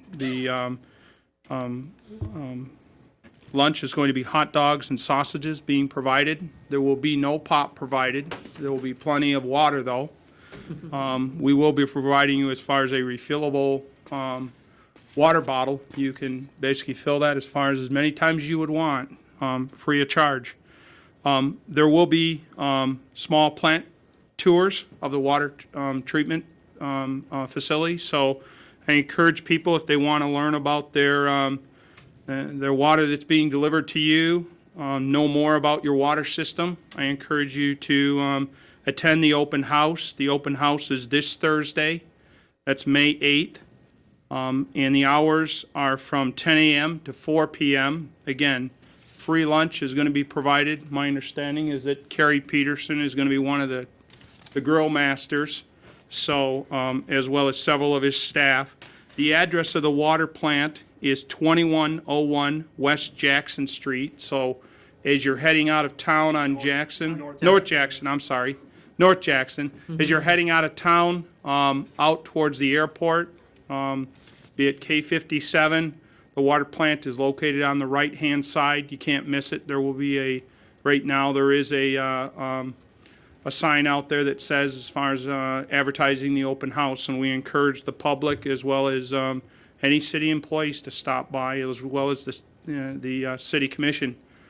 Stop by. I know that as much as they may get bashed now and then about not keeping this or that, I think people will be surprised at what Carrie has done over the last couple of years as far as on trying to clean up the plant and facilities and the like. So it would be very interesting, I think, as far as for the public. Likewise, we'll have informational materials that they can pick up as well to learn more about your water system, water conservation, anything you want to know as far as about the city's water system and its use. So, CCR be available? Pardon? The CCR be available for residents to look at? Yes, it will. Yes. Yes. Mm-hmm. Great. We have plenty of copies for anybody who wants to come on. Great. Yes, it will. Great. And on that CCR report, we are not going to be doing a direct mailing this year. The National Congress finally is allowing the cities to simply put that on their websites, and we're going to put that on our website. We haven't done it yet, but we have till June 1, I think. We have Water puts it on the right. state's Yeah, website we're now. going to put it on the website rather than direct mail to Mailing. everyone. Saves a lot of money. Yes. Good. So, all right. Thank you. Thank you, Greg. Mr. Gurman, did you have anything? I'll save all mine for budget season. Chief Rick? Imagine that. Nothing tonight, thank you. David? Move to adjourn. Second. I have a motion and a second. All in favor, say aye. Katie, if you'd stick around just for a second.